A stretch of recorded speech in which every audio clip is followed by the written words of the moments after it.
A dying detective opened her eyes and saw the Mafia boss she had sworn to arrest.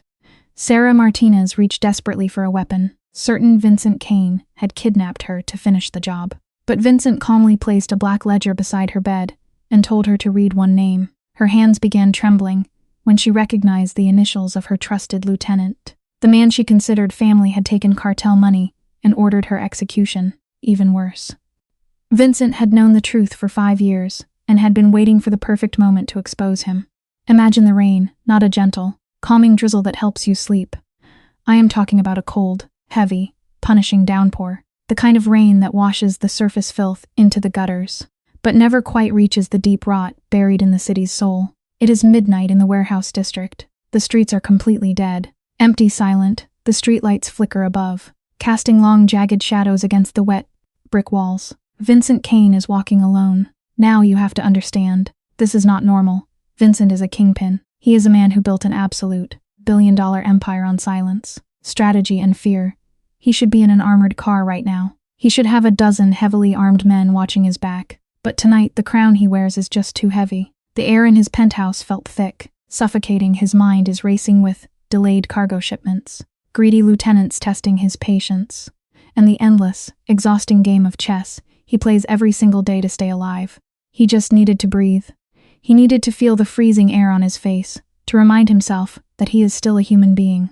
He steps over a deep puddle. His expensive leather shoes splash in the dark water, but he does not care. And then, he hears it, a sound that makes his blood run instantly cold. A wet, ragged, desperate gasp. The terrible sound of someone drowning on dry land. It is coming from a narrow, garbage-choked alley to his left. Every survival instinct he has honed over 20 years screams at him to walk away. You do not survive the brutal underworld by being a good Samaritan. Curiosity gets you killed. But he stops. He turns his head. He steps into the pitch-black alley. The smell hits him first. It is unmistakable, copper and salt, fresh blood. He looks down near a rusted, overflowing dumpster, and his heart literally stops. Lying on the cold, unforgiving concrete is a woman. She is beaten. She is brutally broken. Her clothes are completely soaked in dark, thick red. But it is not just any clothing. It is a police uniform. A silver detective's badge catches the faint, flickering light from the street. She is a cop. Vincent freezes in his tracks. The golden rule of his world is absolute and unforgiving. You never ever touch a dying cop. You walk away, or the entire justice system will burn your empire to the ground in retaliation. He reaches into his coat for his burner phone. One anonymous tip to dispatch. That is all it takes. Keep his hands clean. But then her eyes flutter open. She looks up at the towering shadow standing over her. She does not reach for her empty holster. She does not scream. She does not beg for her life. She just looks terrified. Not of him, but of the dark. Of being left alone to die in the trash. In that exact fraction of a second, Vincent does not see a police officer. He sees a ghost. He sees his little sister, Isabella, 19 years old, overdosing on a filthy stained mattress 10 years ago, while corrupt cops sat outside in their cruiser, drinking coffee, looking the other way for a handful of dirty cash. The system let Isabella die. The system did not care about her humanity. And now that exact same system is letting this woman die. Vincent feels a surge of pure, blinding anger, not at her, but at the world. If he walks away right now, he is no different than the monsters he hates. He is proving that human life is cheap and disposable, and he refuses to accept that. He shoves his phone back into his pocket. He drops to his knees right in the puddle of blood. He slides his arms under her shattered body. She groans in pure agony. "You do not get to die tonight," he whispers, his voice rough. Urgent and absolute, "I forbid it." He scoops her up. He carries the sworn enemy of his syndicate out of the alley. He is crossing a line he can never, ever uncross. But as he places her gently in the back of his hidden SUV, he realizes something profound. Real power is not about how many people you have the ability to destroy. True power is about having the strength to choose to save a life, especially when it costs you everything.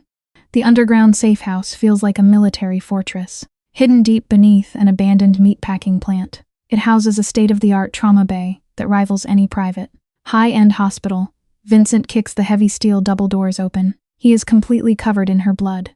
His tailored suit is ruined. His right-hand man, Marcus, drops his coffee cup on the floor. It shatters.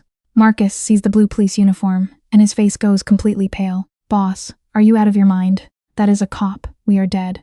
Marcus yells, his hand instinctively reaching for his weapon.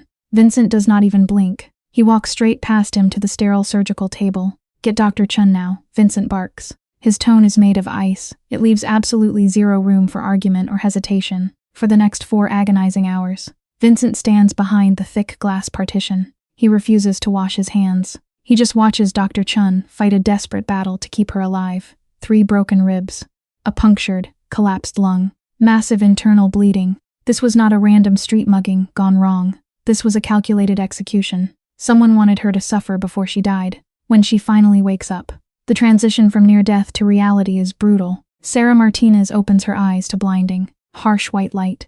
Pain rips through her chest like barbed wire, tightening around her lungs. She blinks rapidly, trying to force her eyes to focus. And then she sees him, sitting perfectly still in a cold metal chair in the corner of the room. Vincent Kane, the phantom of the city. The billionaire crime boss she has spent 3 exhausting years trying to put in a federal prison. Pure unfiltered panic floods her system. Adrenaline overrides the agonizing pain. She ignores the IV lines tearing at her skin. She reaches frantically for a weapon that is not there. She grabs a heavy stainless steel surgical clamp from a tray next to the bed. Her hand shakes violently. "Stay back," she croaks. Her voice sounds like crushed glass. Vincent does not flinch. He does not stand up. He just raises his empty hand slowly, showing he is unarmed. "Put the clamp down. Detective, if I wanted you dead, I would not have spent a fortune paying a surgeon to rebuild your lung." Sarah stares at him. The memories crash down on her all at once. The freezing rain, the dark alley, the ambush, the faces of the men pulling the triggers in the dark. It was not gang members. It was not cartel thugs. It was her own squad. It was Lieutenant Rodriguez, her mentor, her trusted partner. The betrayal cuts deeper and hurts worse than the bullets ever could. "Why?" she whispers, hot tears finally spilling over her lashes. "Why would a crime boss save a cop?" Vincent leans forward, resting his elbows on his knees. "Because the people who shot you left you to die in the trash like an animal. I despise dirty work, and I despise cowards." Sarah shakes her head, wincing in pain. "They were my team, Rodriguez. I found his hidden ledgers, the cartel money, the payoffs. He knew I was going to turn him into internal affairs." Vincent's expression remains completely still, like stone, but he stands up. He walks over to a heavy steel wall safe, spins the dial, and pulls out a worn, black leather notebook. He walks back and tosses it onto her lap. It lands with a heavy thud. "Open it," he says quietly. Sarah hesitates. She flips open the cover. She scans the page's dates. Exact dollar amounts, initials. Her breath catches in her throat. "The initials belong to Rodriguez. That is my personal payroll," Vincent says flatly. "I have been paying your partner for 5 years to look the other way, but I never trusted him. Because men exactly like him let my sister die. I kept every single receipt. I was just waiting for the right moment to burn them." The irony in the room is heavy and suffocating.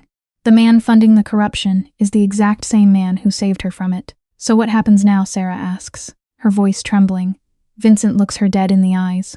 "Now we heal, and then we tear their corrupt world apart. Together. They are 2 entirely different people from opposite sides of the law. But in this sterile room, they share the exact same heartbeat. They share the same enemy. And they realize that to heal a broken city, you sometimes have to trust the very person you were taught to hate." The fragile, uneasy peace inside the bunker shatters exactly 3 days later. The underground facility is dead quiet, and then the silent alarms begin to pulse. A soft, terrifying red glow bathes the concrete walls. Marcus bursts through the heavy medical doors, aggressively racking the slide of an assault rifle. "Boss, perimeter breached." The thermal cameras picked up a dozen men outside, tactical gear, unmarked black vans. "It is Rodriguez. He brought a hit squad." Sarah tries to sit up, gasping loudly as a sharp pain hits her broken ribs. "He must have tracked the micro GPS in my boots," she whispers in horror.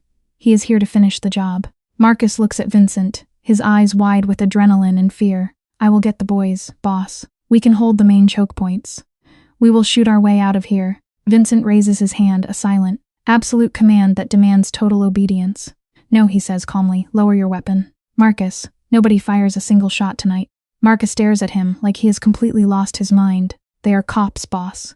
They are coming to kill us all." Vincent walks purposefully over to the main electrical panel on the wall. "If we shoot them, we give them exactly what they want. They will tell the media they raided a dangerous drug den. They will be hailed as heroes. We will be dead monsters. Blood just washes away the truth. We fight this my way, with our brains, not our bullets."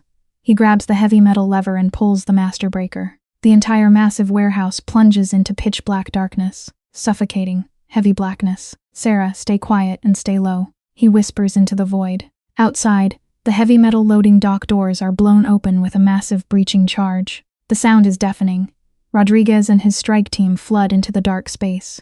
They are wearing night vision goggles.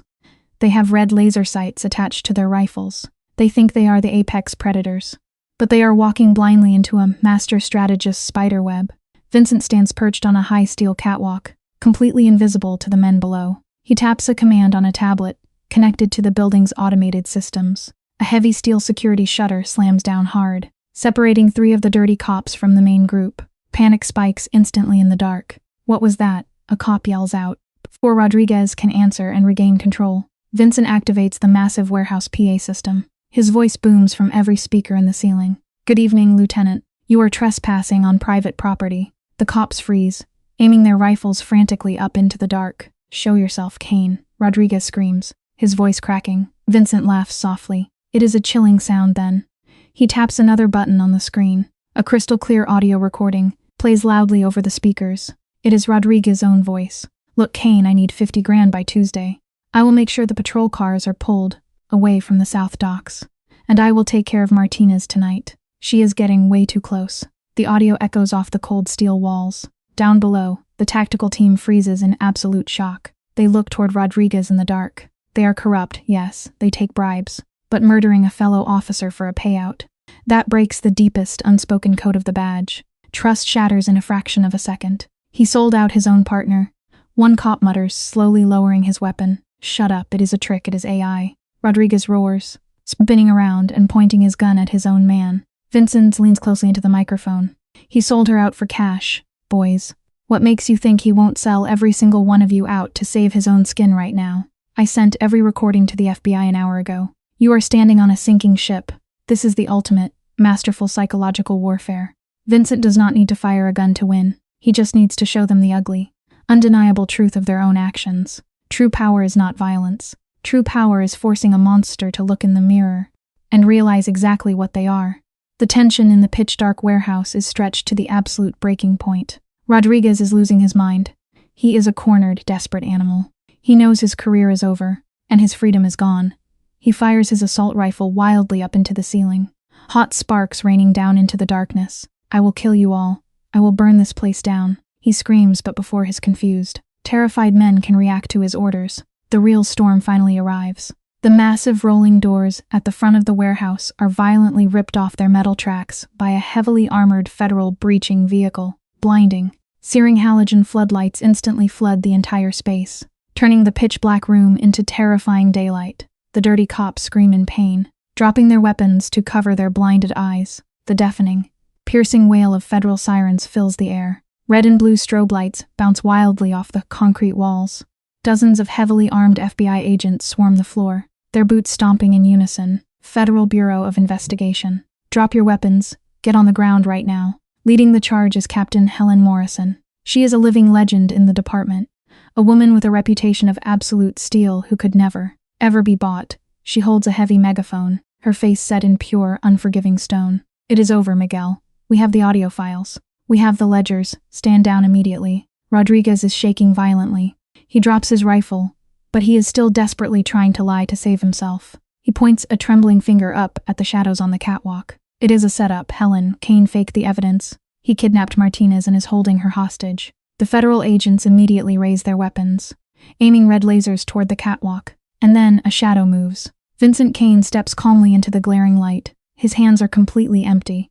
He walks down the metal stairs slowly, deliberately, but he is not alone. Walking right beside him, pale, heavily bandaged, but standing incredibly tall and proud, is Detective Sarah Martinez. The collective, shocked gasp from the FBI agents is clearly audible over the screaming sirens. The brave cop they all thought was bleeding, out in an alley, is standing right there. Sarah looks down at Rodriguez with pure, unadulterated pity. It is not a setup. Captain Sarah's voice rings out, weak from her injuries, but absolutely clear and commanding. He shot me. He left me to die in the trash. And Vincent Kane is the only reason I am breathing right now. The silence that follows her words is heavy and profound. A sworn police officer publicly defending a notorious mafia boss. It breaks every single rule of the justice system. Morrison slowly lowers her megaphone. She looks at Rodriguez with absolute, Sickening disgust. Cuff them all. Get them out of my sight, she orders the agents.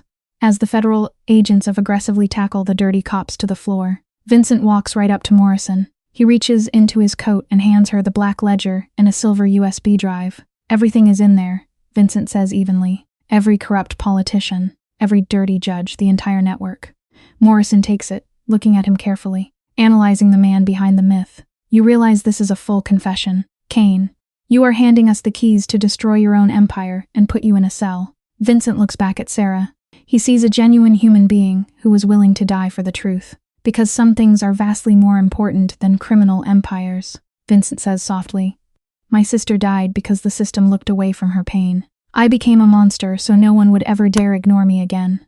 But watching her, it reminded me what it actually means to be human.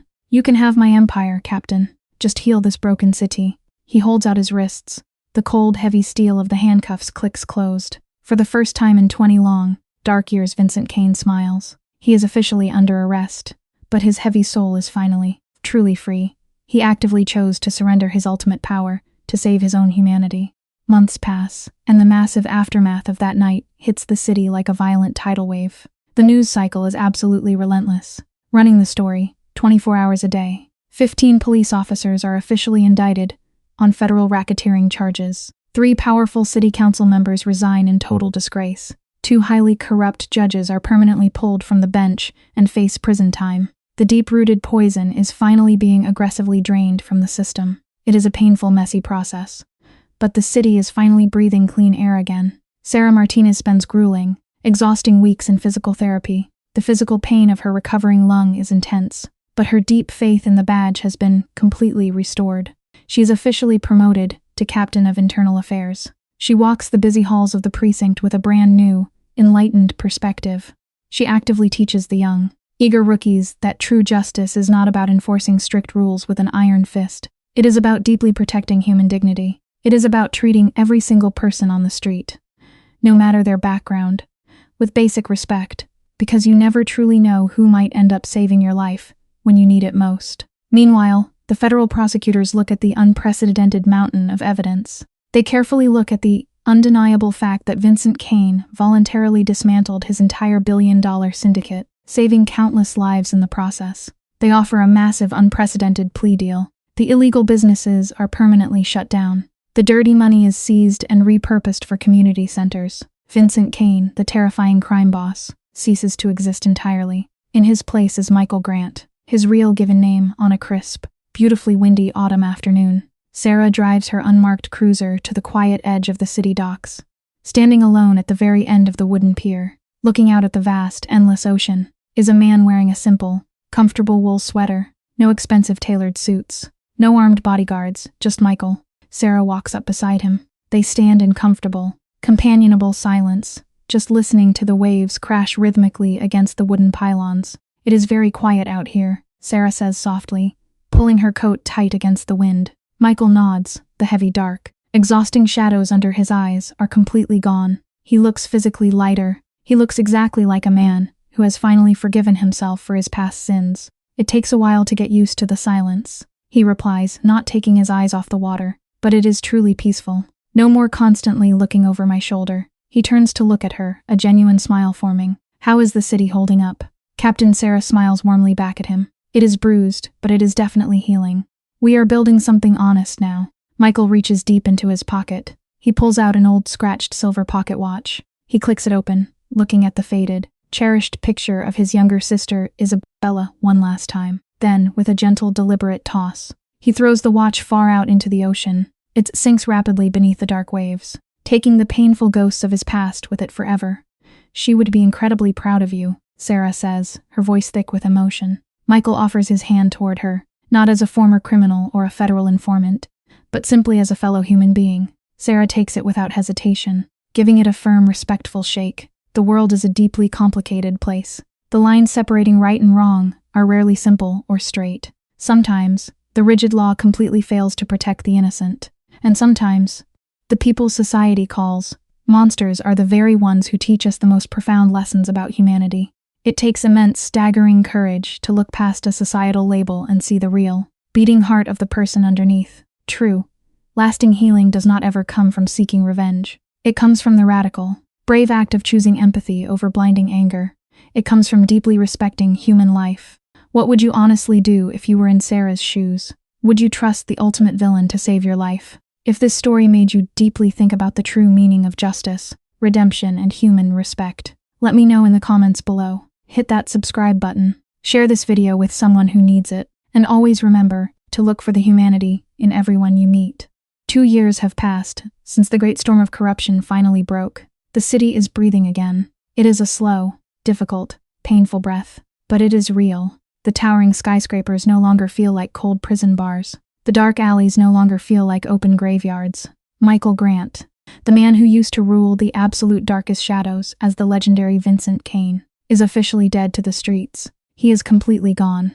In his place is a man seeking quiet, desperate redemption. Michael now runs a small, dusty auto repair shop in the forgotten, rusted industrial district of the city. It is not just a legitimate business. It is a sanctuary, a safe haven. He intentionally hires the lost kids, the teenagers who have been completely abandoned by the broken educational system, the kids who are constantly told by society that they will inevitably end up in a federal prison or in a cold, unmarked grave. Michael teaches them how to rebuild shattered, broken engines. He teaches them intense patience. He teaches them the immense, undeniable value of hard, honest work. The heavy, comforting scent of thick motor oil and stale, burnt coffee replaces the metallic, terrifying smell of blood and fear that used to haunt his nightly dreams. He is actively healing. He is slowly, painfully forgiving himself for his violent past. But true peace is an incredibly fragile, delicate illusion in a city built entirely on broken promises and greed. A new, terrifyingly ruthless syndicate has violently seized the massive power vacuum Michael left behind. They call themselves the Iron Cartel. They do not operate with any sort of moral code. They do not respect the unwritten, historical rules of the dangerous streets.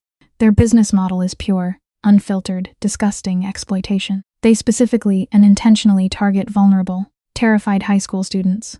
They force these frightened kids to move their illegal products through the city, knowing perfectly well that the juvenile justice system is incredibly weak and full of loopholes. It is absolute, sickening cowardice. Michael watches his quiet neighborhood slowly decay once again. He sees the heavy, dark, familiar shadows, returning to the eyes of the young boys working in his garage.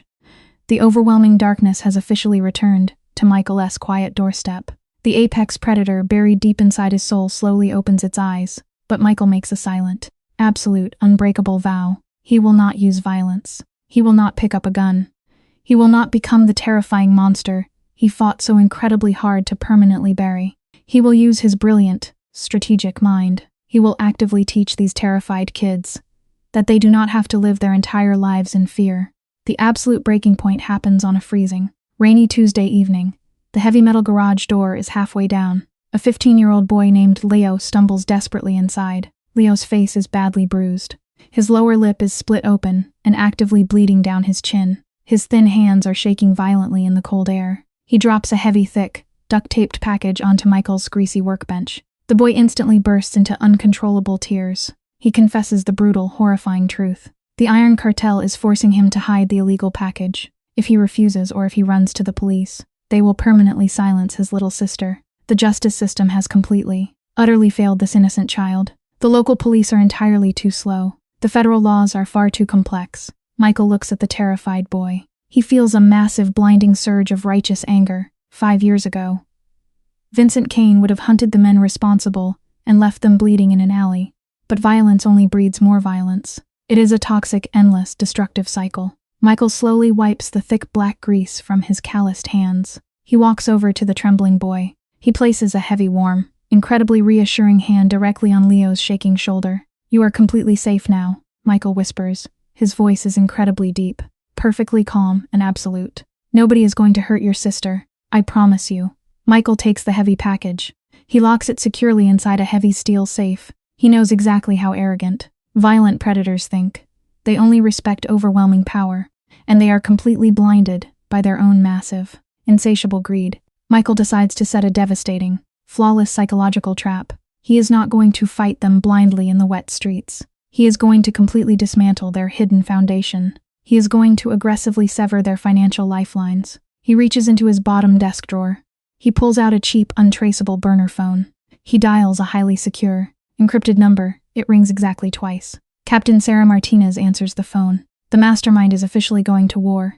Captain Sarah Martinez is staring blankly at a massive mountain of frustrating, endless paperwork in her dark, quiet office. She is physically and mentally exhausted. Her gold captain's badge feels incredibly heavy on her chest tonight. She knows exactly what the ruthless Iron Cartel is doing to the neighborhood kids. She knows the exact names of the violent men running the cowardly operation. But knowing the absolute truth and proving that truth in a strict court of law are two completely different things. The cartel bosses are absolute ghosts. They never, ever physically touch the illegal product. They use the terrified, vulnerable teenagers as completely disposable human shields. If the heavily armed police violently raid the dangerous streets, only the innocent, manipulated kids go to a juvenile jail. The real monsters stay incredibly rich and completely free. The heavy wooden door to her quiet office slowly opens. Michael steps quietly inside. He is wearing his heavy, grease-stained mechanic overalls. He does not look anything like a former billionaire Mafia kingpin. He looks exactly like a deeply concerned, fiercely protective father. He places a digital encrypted drive carefully on Sarah's wooden desk. Sarah's dark eyes widen in absolute shock. "You personally promised me you were permanently done with the shadows," she whispers cautiously, searching his dark eyes for any sign of a lie. Michael looks at her with a chilling, calculating, hyper-focused clarity. "I am completely done," Michael replies firmly and honestly. "But I absolutely cannot stand by and watch cowards violently exploit innocent children. The legal system is entirely broken. Sarah, you are aggressively fighting a massive, raging wildfire with a tiny garden hose." Michael smoothly outlines a brilliant, utterly flawless strategy. He absolutely refuses to use weapons. He wants to step back and let the cartel's own disgusting, blinding greed destroy them. He explains that the Iron Cartel heavily relies on a hidden, highly encrypted digital network to safely coordinate their drops and launder their dirty cash.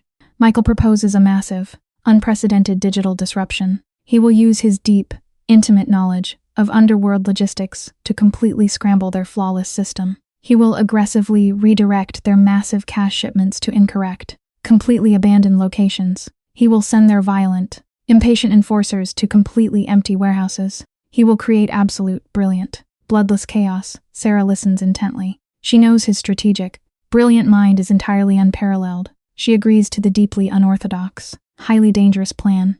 She will have federal strike teams standing by in the dark. They will simply wait for the cartel to completely tear itself apart from the inside out. The trap is meticulously, perfectly set. The brilliant, bloodless psychological war officially begins the very next morning. Michael absolutely does not buy illegal weapons. He does not hire violent mercenaries. Instead, he gathers the terrified, confused neighborhood teenagers inside his safe, heavily locked auto garage. Leo and 6 other frightened boys are sitting nervously on overturned plastic oil buckets. They are fully expecting Michael to hand them loaded guns. They are terrified, expecting a bloody, deadly turf war. Instead, Michael calmly hands them the inexpensive laptops. He looks at these lost, traumatized, desperate kids with deep, genuine, unwavering compassion. "They think you are completely disposable," Michael tells them, his powerful voice echoing loudly in the large, empty garage. "They think you are incredibly stupid. They think you are weak, simply because you are young. Today we are going to prove them entirely, permanently wrong." Michael methodically teaches the teenagers the intricate, highly complex art of digital disruption. They safely and securely trace the cartel's encrypted communication networks. They aggressively flood the private network with massive amounts of fake, confusing, contradictory data. The flawless, terrifying system completely, utterly breaks down. The street-level dealers do not get their deadly product. The ruthless, greedy bosses do not get their dirty money. Trust shatters instantly in the dark underworld. Within exactly 72 hours, the massive cartel is tearing itself violently apart. The lieutenants genuinely think the greedy bosses are stealing the massive profits. The bosses genuinely think the lieutenants are secretly working as informants for the local police. Paranoia is an incredibly infectious, highly deadly disease. The supreme leader, a deeply arrogant, highly violent man named Vargas, completely loses his mind. His dirty money is gone. His secret supply lines are permanently severed. Pure desperation always makes arrogant criminals incredibly careless. Vargas decides he must personally oversee the last remaining massive shipment of hidden cash to secure his urgent escape. He aggressively demands the final exchange happen at an abandoned, completely rusting shipyard by the freezing docks. It is exactly what Michael predicted. It is midnight, the shipyard is freezing cold. Vargas frantically opens a massive steel briefcase, completely filled with millions in dirty cash. Michael is standing quietly on a high, dark rusted catwalk overlooking the exact spot. He is completely unarmed. He calmly pulls his burner phone from his pocket. The mouse is officially standing in the trap. Michael whispers quietly. Suddenly, the dark shipyard violently erupts into blinding, terrifying light. Dozens of heavily armored federal vehicles aggressively smash through the rusted gates. Federal agents swarm the wet docks. The deafening sound of a police helicopter drowns out Vargas's panicked screams. Vargas frantically drops the heavy briefcase. The dirty money scatters uselessly into the cold, dark ocean water. Captain Martinez walks incredibly calmly up to the defeated boss. She locks heavy steel handcuffs tightly around his wrists. The untouchable empire is completely destroyed. Not a single bullet was fired. The following Monday morning is breathtakingly bright and incredibly, beautifully clear. The heavy, suffocating, dark storm clouds have permanently lifted from the healing city. The Iron Cartel is officially dismantled. The deeply corrupt leaders are facing multiple decades in federal prison, without the absolute possibility of parole. More importantly, the highly vulnerable teenagers are entirely free from their terrifying grip. Michael is safely back at the dusty, quiet auto repair shop. The large, heavy garage doors are wide open, letting the warm, deeply comforting, golden sunlight pour directly inside. Leo is proudly tightening the final bolts on a completely rebuilt, shining car engine. The young boy is smiling. It is a real, genuine, deeply beautiful, entirely fearless smile. He is absolutely not looking over his shoulder in constant terror anymore. Sarah smoothly pulls up to the busy shop in her unmarked black police cruiser. She steps out into the warm sun, wearing her crisp, immaculate captain's uniform. She walks slowly over to Michael, who is casually wiping thick, dark grease from his rough hands. The entire city owes you an incredible, massive debt today, Michael, she says softly, looking around in genuine awe at the happy, confidently working teenagers. You safely saved an entire, beautiful generation of innocent kids. Michael shakes his head gently, incredibly humbly. He looks directly at Leo with a profound, deep, healing warmth shining in his dark eyes. I absolutely did not save them, Sarah. I just finally truly showed them exactly how to safely save themselves. We absolutely cannot constantly, endlessly shield the next vulnerable generation from the darkness. We have to actively, bravely teach them exactly how to become their own unstoppable light. This is the absolute, unvarnished, profound truth about deep human resilience and true power. True strength is absolutely never about how much terrifying violence you can inflict upon the cold world. True strength is having the profound, immense courage to permanently break a vicious, deeply painful cycle of abuse. It is about actively using your deepest, most painful, haunting scars as a clear, readable map to guide others safely out of the terrifying dark. We all inevitably have incredibly difficult moments where we feel completely powerless against the cruel systems of the world. But nobody is ever truly powerless if they simply have the courage to use their mind and the deep compassion to actively help others. Every single one of us has the incredible, undeniable ability to completely rewrite the final ending of our own deeply personal story. What specific, painful cycle are you actively trying to break in your own life today? How are you actively, intentionally choosing to empower the vulnerable, quiet people around you? Leave your honest, deep thoughts in the comments directly below. Hit that subscribe button right now. Share this powerful video with someone who desperately needs a strong reminder of their own immense, beautiful power. And absolutely always remember to choose deep compassion over blinding fear. The golden days of summer slowly fade into a deeply chilling, bitter winter. The city streets are covered in a thin, fragile layer of white frost. The biting wind aggressively howls through the narrow alleys. It rattles the loose street signs. It bites at the exposed skin of the homeless. Michael Grant's auto shop is no longer just a small, hidden garage. It has completely transformed into a massive, thriving, beating heart for the forgotten community. Dozens of vulnerable teenagers are now safely off the dangerous streets. They are earning honest, clean wages. They are actively learning how to respect themselves. They are learning the absolute value of hard work. The heavy, lingering ghosts of Michael's violent past, as Vincent Kane finally seemed to be permanently buried in the cold ground. He feels a genuine, profound sense of peace. He wakes up every morning with a clear purpose. He goes to sleep every night with a quiet conscience. but the universe has a very strict, unforgiving memory. You absolutely cannot build a massive empire on human suffering and simply expect the world to completely forget. The past is never truly dead. It is incredibly patient. It simply waits in the dark. It waits for the perfect moment to violently knock on your front door. It happens on a quiet, freezing Thursday night. The shop is completely empty. The loud, chaotic noise of the day is completely gone. The teenagers have all safely gone home to their warm families. Michael is alone. He is quietly sweeping the dusty concrete floor. The rolling steel door is halfway open to the freezing wind. He likes the cold air. It keeps him sharp. A solitary dark figure steps slowly into the dim yellow light of the garage. It is a young man in his early 20s. His face is dangerously pale. His jaw is tightly clenched. His eyes are completely hollow. They are burning with a deeply terrifying, incredibly familiar kind of hatred. His hands are buried deep inside his heavy, worn black winter coat. Michael stops sweeping. The wooden broom handle feels heavy in his hands. He recognizes those furious, completely broken eyes immediately. They belong to a deeply tragic casualty of his former criminal empire. The young man is named Elias. He is the only surviving son of a desperate, broken man. A man that the ruthless Kane syndicate completely destroyed over a decade ago. The heavy, terrifying debt of Vincent Kane has finally, officially come due. The past has stepped directly into the light, and it is demanding blood. Elias pulls a heavy, dark, fully loaded revolver from his deep coat pocket. The metal is freezing cold. His young, thin hands are shaking violently. They are shaking with pure, unadulterated rage.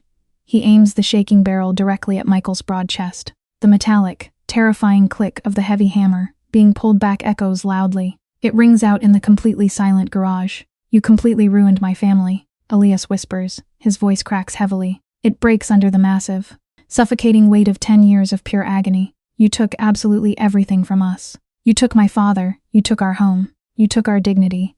You destroyed my entire childhood." Elias takes a shaky step forward. The gun remains pointed exactly at Michael's heart. "And now you just get to live a quiet, peaceful life. You get to be the local hero. You get to save kids after you completely ruined me." Michael does not move. He does not flinch. He does not reach for a hidden weapon. He does not try to violently disarm the terrified, broken boy. He just stands there. He stands completely still. He looks directly into the dark barrel of the loaded gun. He feels a deep, profound, crushing wave of genuine sorrow. The sorrow washes completely over his entire soul. It is a heavy, suffocating guilt. 5 years ago, the ruthless Vincent Kane would have killed this boy. He would have shot him without a single second thought. He would have let him bleed out on the cold concrete. But Michael Grant is a completely different man. He absolutely refuses to shed another single drop of blood. He slowly, deliberately opens his hands. He places the wooden broom gently on the cold floor. He raises his rough, calloused hands, perfectly clearly in the dim light. He shows the boy that he is completely unarmed. "You are absolutely right," Michael says. His voice is incredibly calm. It is deeply steady. It is completely devoid of any fear. "I was an absolute monster. I built my massive wealth by aggressively exploiting desperate, broken people. Your father was a good, honest man. He was trying to provide for you, and I ruthlessly broke him. I broke him just to expand my own territory. I am entirely, deeply responsible for every single ounce of your pain." This absolute raw honesty completely catches Elias off guard. It shatters his expectations. He expects a violent, bloody fight. He expects arrogant, aggressive denial. He does not expect a billionaire mafia boss to completely, humbly validate his deep trauma. The loaded gun in the boy's hands trembles even harder. The absolute truth is far heavier than any bullet. The freezing winter wind howls loudly outside the open garage door. It bites at their faces. The tension inside the small room is stretched to the absolute, terrifying breaking point. The air is thick. It is suffocating. If you genuinely believe that pulling that trigger will finally bring your father back, then do it, Michael says softly. He takes one slow, incredibly deliberate step forward. He does not move aggressively. He moves with profound, deep empathy. He closes the physical distance between them. "If my death will finally give your incredibly heavy heart some peace, then I absolutely will not stop you. Elias, I owe you my life." "Take it," Elias gasps. His breath hits the freezing air in white puffs. "But you absolutely need to know exactly what happens next. The moment you pull that heavy trigger, you are no longer an innocent victim. You instantly cross a line. You immediately become the exact same terrifying monster that ruined your life. You will spend the rest of your youth in a cold, brutal federal cell. You will completely destroy the proud legacy Your father desperately tried to build for you. Elias begins to cry. He cannot hold it back anymore. The heavy, hot, bitter tears stream rapidly down his pale, freezing face. The massive, exhausting burden of carrying so much hatred is finally breaking his spirit. The anger is melting into pure, devastating grief. It just hurts so much. Elias sobs, his voice is completely shattering. It is the voice of a terrified child. I have literally nothing left. I am completely alone in the dark. Michael takes another slow, incredibly cautious step forward. He is now standing completely within point-blank range. The gun is inches from his chest. I know exactly how much it hurts, Michael whispers. His voice is incredibly thick. It is filled with genuine, raw human emotion. Revenge is a deeply toxic, comfortable lie. It aggressively promises you peace. It promises you closure. But it only leaves you completely, utterly empty. I know this absolute truth. I walked that exact same dark, bloody path for 20 years. It cost me my own soul. It cost me everything I ever loved. Please, Elias, do not let my past sins completely destroy your beautiful, unwritten future. Michael slowly, very gently reaches out his hand. He does not aggressively grab the deadly gun. He simply offers his open, completely empty palm. He is offering the broken boy a completely different choice. He is offering a profound, incredibly difficult chance at true grace. He is offering a lifeline in the middle of a massive storm. Suddenly, the sharp, blinding red and blue lights of a police cruiser intensely illuminate the dark, snowy street outside. The lights flash violently against the garage walls. Captain Sarah Martinez has arrived. She is on her routine evening patrol of the quiet neighborhood. She steps quickly out of her marked vehicle. She instantly sees the terrifying scene. She sees the young boy aiming a loaded gun directly at Michael. Her highly trained police instincts take over immediately. Her heart pounds. She draws her heavy service weapon. She aims it squarely at Elias' back. Drop the weapon right now, Sarah screams. Her loud voice cuts sharply through the freezing wind. Police, drop the gun and put your hands in the air. Elias panics. He is completely terrified. He wildly looks back and forth. He looks at the armed police captain. He looks at the former mob boss. His finger tightens dangerously on the trigger. The situation is completely out of control. It is exactly seconds away from a bloody, devastating tragedy. But Michael moves incredibly fast. He moves with absolute purpose. He steps directly in front of the loaded gun. He uses his own broad, heavy body as a complete physical shield. He stands exactly between the terrified boy and the armed police officer. Stand down, Captain, Michael yells. His voice carries absolute, undeniable authority. Lower your weapon, Sarah. Everything is completely fine here. There is no threat. Sarah freezes in absolute shock. Her eyes go wide. The man is literally protecting his own would-be assassin. He is risking his own life for the boy who came to kill him. Michael, step away from him immediately. Sarah commands. Her hands are gripping her gun incredibly tightly. He is armed and dangerous. Move away. No, Michael replies firmly. He refuses to move a single inch. He looks back at Elias. The boy is absolutely terrified. He realizes he is completely trapped. He is shaking like a leaf. Michael looks deep into the boy's panicked, tear-filled eyes. You still have a choice right now, Michael tells him quietly. He completely ignores the police behind him. You can drop the gun. We walk inside together. We talk, or you can hold on to it. And your life officially ends tonight, on this freezing floor. Choose your own future, Elias. Choose to live. The silence feels exactly like an eternity. The boy looks at the heavy gun in his hand. He looks at the bright flashing police lights. And then he looks at Michael's deeply forgiving, entirely understanding eyes. Elias slowly, painfully lowers his shaking arms. He opens his hand. He drops the heavy revolver onto the concrete floor. It lands with a loud metallic clatter. Elias completely collapses. He falls to his knees. He buries his wet face deep in his hands. He weeps uncontrollably. The endless cycle of brutal, bloody revenge is officially, permanently broken. Sarah slowly, incredibly cautiously, holsters her heavy service weapon. She walks carefully into the cold garage. She fully expects Michael to be furious. She expects him to absolutely demand the boy be arrested. She expects federal charges for attempted murder. Instead, she sees something incredibly profound. Michael kneels down right next to the completely broken young man. He places a strong, incredibly comforting arm around Elias's violently shaking shoulders. He holds him exactly like a father holds a terrified son. What do you want me to do with him? Michael, Sarah asks quietly. Her voice is incredibly soft. She is deeply moved by the incredible, beautiful scene unfolding directly in front of her. Michael looks up. His face radiates a profound, absolute peace. The heavy burdens of his past have finally, truly lifted. He is starting a brand new job here tomorrow morning at exactly 8 o'clock, Michael replies softly. He is going to learn how to safely fix broken, rusted engines, and we are going to learn how to slowly, patiently fix his broken, traumatized heart. Sarah nods slowly. A beautiful, genuine, deeply relieved smile spreads completely across her face. She understands the absolute magnitude of this moment. She turns around, she walks quietly back to her warm cruiser. She leaves them alone in the quiet, safe garage. True, profound healing is never about completely erasing the painful, dark past. It is absolutely impossible to change the terrible, hurtful things we have previously done. But true, undeniable redemption is found in actively, intentionally taking full, heavy responsibility for the deep damage we have caused. It is found in having the immense, staggering courage to look our absolute worst mistakes directly in the eye. It is choosing to fiercely respond with radical, unconditional love instead of brutal fear. Forgiveness is absolutely not a sign of weakness.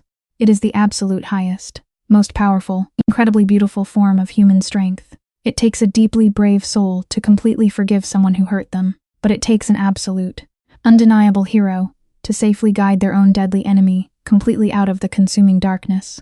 Have you ever had to profoundly, deeply forgive someone who caused you massive, undeniable pain? How did you find the deep, incredible strength to finally let go of that heavy, toxic anger? Let me know your beautiful, honest, inspiring story in the comments section directly below. Do not forget to hit that subscribe button right now. Share this powerful video with absolutely anyone who is currently struggling to completely let go of their painful past. And always, absolutely always remember that every single day is a brand new, brilliant, completely unwritten opportunity to rewrite your own beautiful legacy. The freezing, bitter winter completely surrenders. A bright, incredibly warm spring finally washes over the healing city. The thick, dark ice melts entirely away from the cracked, gray sidewalks. Tiny, bright green buds aggressively push through the hard, cold concrete. It is a beautiful, undeniable symbol of absolute human resilience. Michael Grant's dusty, noisy auto repair shop is completely thriving. It is absolutely no longer just a simple place to fix broken cars. It is the beating, vibrant, undeniable heart of the entire working-class neighborhood. Elias is the deeply traumatized young boy who walked in with a loaded gun just 6 months ago. Today, he is Michael's absolute brightest, most incredibly dedicated apprentice. The dark, hollow, terrifying hatred in the boyish young eyes is completely, entirely gone. It has been beautifully, permanently replaced by a deep, quiet, undeniable pride. He carefully, meticulously fixes complex, broken engines. He patiently, gently helps the younger, terrified kids safely off the dangerous streets. He is actively, intentionally building a beautiful, incredibly honest life, but the dangerous, greedy, unforgiving world absolutely hates a peaceful, quiet corner. A brand new, entirely different kind of devastating storm is rapidly approaching the fragile, recovering neighborhood. This terrifying, destructive storm absolutely does not wear dark, hidden ski masks. It does not carry illegal, loaded weapons in the dark, cold alleys. It wears a perfectly tailored, incredibly expensive, $5,000 custom silk suit. It safely carries incredibly shiny, expensive leather briefcases. The terrifying new threat is a deeply arrogant, highly ruthless, billionaire real estate developer. His name is Richard Sterling. He represents the absolute worst, most disgusting kind of modern, completely legal violence. Sterling desperately wants to completely bulldoze the entire historic, low-income neighborhood. He wants to aggressively build massive, soulless, ultra-luxury high-rise condominiums. He absolutely only cares about the extremely wealthy elite. He views the struggling, hard-working, honest families simply as annoying, disposable dirt on his shiny, expensive shoes. He aggressively uses his massive, endless, unchecked wealth to legally terrorize the highly vulnerable community. He ruthlessly sends hundreds of terrifying, complex, completely confusing eviction notices. He dramatically, illegally raises the local commercial rent overnight. He aggressively, cruelly forces terrified, crying families to quickly pack their tiny, fragile lives into cheap, brown cardboard boxes. Michael stands entirely silently by his open, busy garage door. He watches the heavy, loud, depressing, moving trucks slowly roll down the narrow, historic street. He sees the absolutely devastating, soul-crushing despair on the tired, lined faces of the proud, hard-working parents. He deeply, intimately recognizes this exact, sickening type of systemic, calculated exploitation. He used to aggressively, ruthlessly profit from it in his dark, violent, deeply buried past. But this specific time, the brutal, devastating destruction is entirely, Sickeningly legal, the complex, terrifying bureaucratic system is completely, totally rigged heavily against the poor. The inevitable, highly tense, deeply terrifying confrontation finally happens on a blindingly bright, incredibly quiet Tuesday afternoon. 3 massive, heavily armored, completely black SUVs aggressively block the narrow, quiet street they park intentionally, directly in front of the open, busy garage. Richard Sterling steps smoothly, arrogantly out of the sleek, incredibly expensive vehicle. He is closely flanked by a dozen cold-eyed, highly paid, ruthless corporate lawyers. He walks directly, confidently into the dusty, greasy, loud auto shop. He looks entirely around with absolute, undisguised, sickening disgust. He completely ignores the young, hard-working mechanics. He carefully, slowly pulls out a pristine, crisp, incredibly expensive checkbook. He casually, arrogantly writes down a massive, entirely life-changing number, $5 million. He arrogantly, aggressively slaps the heavy, certified paper directly onto Michael S. greasy, scarred metal workbench. Sell me this completely worthless, pathetic piece of junk, Sterling demands coldly. His voice is incredibly sharp, flat, and completely dead. It is fully accustomed to absolute, immediate, unquestioned obedience. Take the massive, clean payday. Grant. Walk away completely right now. This entire, pathetic, dirty neighborhood is already completely, officially dead. I intimately own the local politicians. I entirely own the city zoning boards. You are an incredibly smart, highly capable man. Do absolutely not aggressively fight a massive, totally unstoppable corporate machine. Michael completely stops his hard work. He slowly, incredibly deliberately wipes the thick, black engine oil entirely from his rough, calloused, heavy hands. The young, vulnerable teenagers in the busy shop instantly freeze in absolute, total terror. Elias bravely, fiercely steps forward. His thin, calloused hands are shaking slightly with pure, unadulterated anger. But Michael gently, firmly, instantly holds the young boy safely back. Michael looks directly, quietly down at the massive, life-changing corporate check. $5 million is definitely, absolutely enough to completely disappear forever. It is more than enough to live perfectly safely in absolute, total quiet luxury. But Michael looks closely, deeply at the terrified, highly vulnerable faces of the young kids. They are desperately, quietly hiding safely behind his broad, strong shoulders. He looks incredibly deeply into Elias's deeply worried, completely trusting eyes. Michael slowly, deliberately picks up the crisp, expensive, heavy piece of paper. He absolutely does not hesitate for a single, solitary, fleeting second. He completely calmly, smoothly tears the heavy corporate check perfectly in half. He deliberately, aggressively tears it exactly again. He drops the small, completely worthless, shredded pieces of paper directly onto the dirty, greasy, stained concrete floor. You absolutely cannot put a cheap, arrogant, corporate price tag on pure human dignity, Michael says softly. His deep, resonant voice is incredibly calm, but it heavily carries the terrifying, undeniable, absolute weight of a sleeping, dangerous lion. These beautiful, hard-working people are absolutely not your disposable, worthless trash. This historic, vibrant community is their entire, beloved safe home. You absolutely cannot buy us, and you absolutely, entirely will not break us. Sterling's arrogant, smug, confident smile instantly vanishes. His face turns completely, dangerously, intensely red with pure, unadulterated, blinding fury. He aggressively, violently points a perfectly manicured, clean finger directly at Michael's broad chest. I will completely, utterly, entirely destroy you, Sterling hisses furiously. I will legally, entirely, permanently bury you alive in absolute paperwork. He turns sharply, violently around. He aggressively, loudly marches back to his expensive, heavily tinted, waiting SUV. The brutal, silent, completely devastating corporate war has officially, undeniably, terrifyingly begun. The massive, terrifying, deeply ruthless corporate siege aggressively starts the very next depressing morning. Sterling brutally, quickly uses his deep, incredibly corrupt political connections to violently, systematically squeeze the fragile, terrified neighborhood. It is incredibly ruthless. It is completely, totally bloodless. But it is deeply, overwhelmingly, psychologically devastating. The highly corrupt city building inspectors suddenly arrive in massive, deeply intimidating, aggressive droves. They aggressively, immediately shut down the small, local family grocery stores over tiny, entirely fabricated, completely fake code violations. The massive, heavy, vital municipal water mains are suddenly, entirely turned off. The corrupt city claims it is for highly suspicious, endless, sudden emergency repairs. The bright, safe streetlights are completely, intentionally, permanently cut. The entire, struggling neighborhood is aggressively, terrifyingly plunged into total darkness and freezing, suffocating, blinding despair. It is a brilliant, highly psychological, absolutely brutal war of complete, exhausting attrition. The frightened, totally exhausted families are desperately, quietly packing their fragile, small bags. They are completely, utterly, physically exhausted. They are totally, emotionally ready to surrender entirely to the massive, terrifying, unstoppable corporate machine. But Michael Grant absolutely refuses to completely let the deep, suffocating darkness win. He aggressively, passionately organizes the terrified, deeply broken neighborhood.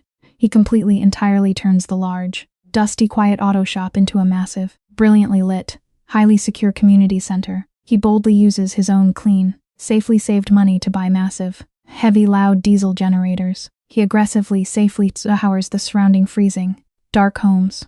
He safely, quickly buys massive truckloads of fresh, healthy food and clean, bottled drinking water. Captain Sarah Martinez arrives strictly, completely, entirely off duty. She completely, proudly removes her heavy, shiny, official police badge. She tightly rolls up her long sleeves. She stands proudly, safely, fearlessly, side by side, with the deeply struggling, exhausted community. She actively, brilliantly uses her deep, extensive legal knowledge. She aggressively, successfully files emergency, highly protective court injunctions, directly against the completely corrupt city inspectors. She physically, incredibly bravely, stands entirely in the doorways of terrified, crying families. She boldly, fiercely threatens to personally, immediately arrest the illegal, highly aggressive corporate repo men. But Michael deeply, intimately knows they absolutely cannot just play quiet, defensive survival forever. They deeply, desperately have to completely, brilliantly, decisively cut the massive, venomous head off the corporate snake. He quickly gathers Elias, Leo, and the absolute sharpest, most incredibly smart teenagers safely in the secure, quiet back room. We absolutely do not use our heavy fists. Michael instructs them incredibly calmly. We absolutely do not ever throw a single, violent, angry punch. We actively use our brilliant, sharp minds. We aggressively, relentlessly use the absolute, undeniable truth. They aggressively, immediately dive deeply into the complex, completely hidden digital world. They painstakingly, brilliantly, tirelessly trace Richard Sterling's massive, highly complex, incredibly secretive offshore financial records. They dig incredibly deeply into the absolute, disgusting, buried truth. They brilliantly, flawlessly discover highly illegal, incredibly massive, completely undeniable bribes. The dark, dirty money was paid directly, secretly to the completely corrupt city zoning officials. They completely, entirely uncover a massive, terrifying, undeniable web of massive corporate fraud. The absolute, unvarnished truth is their ultimate, devastating, completely unstoppable weapon. The final absolute, incredibly tense climax intensely arrives at the deeply quiet, fragile, freezing hour of dawn. Richard Sterling is incredibly, furiously, violently impatient.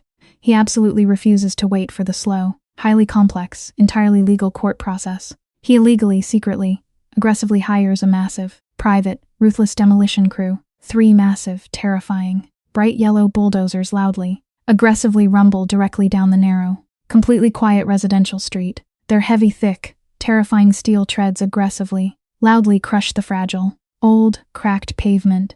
They are heading entirely straight for the oldest, absolutely most historic community center in the entire, fragile neighborhood. It is the absolute, beating, historical heart of the entire community. Sterling stands arrogantly, incredibly proudly on the cold sidewalk. He is casually, comfortably holding a hot, steaming cup of incredibly expensive, artisan coffee.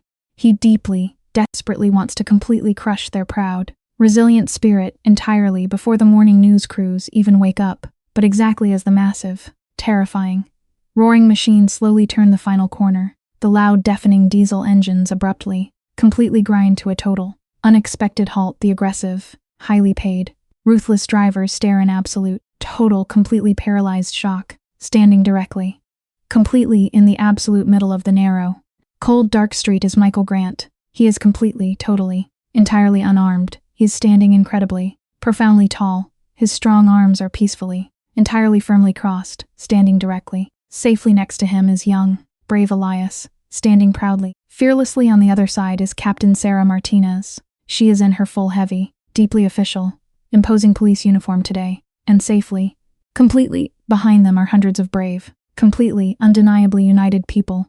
The entire, beautiful, incredibly diverse, exhausted neighborhood has peacefully, bravely, completely gathered.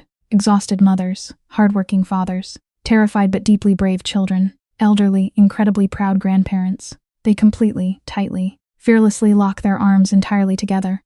They form a massive, completely human wall of absolute, unbreakable, beautiful solidarity. They are absolutely not screaming in fear. They are absolutely not throwing violent rocks. They are standing in profound, terrifying, absolute heavy silence.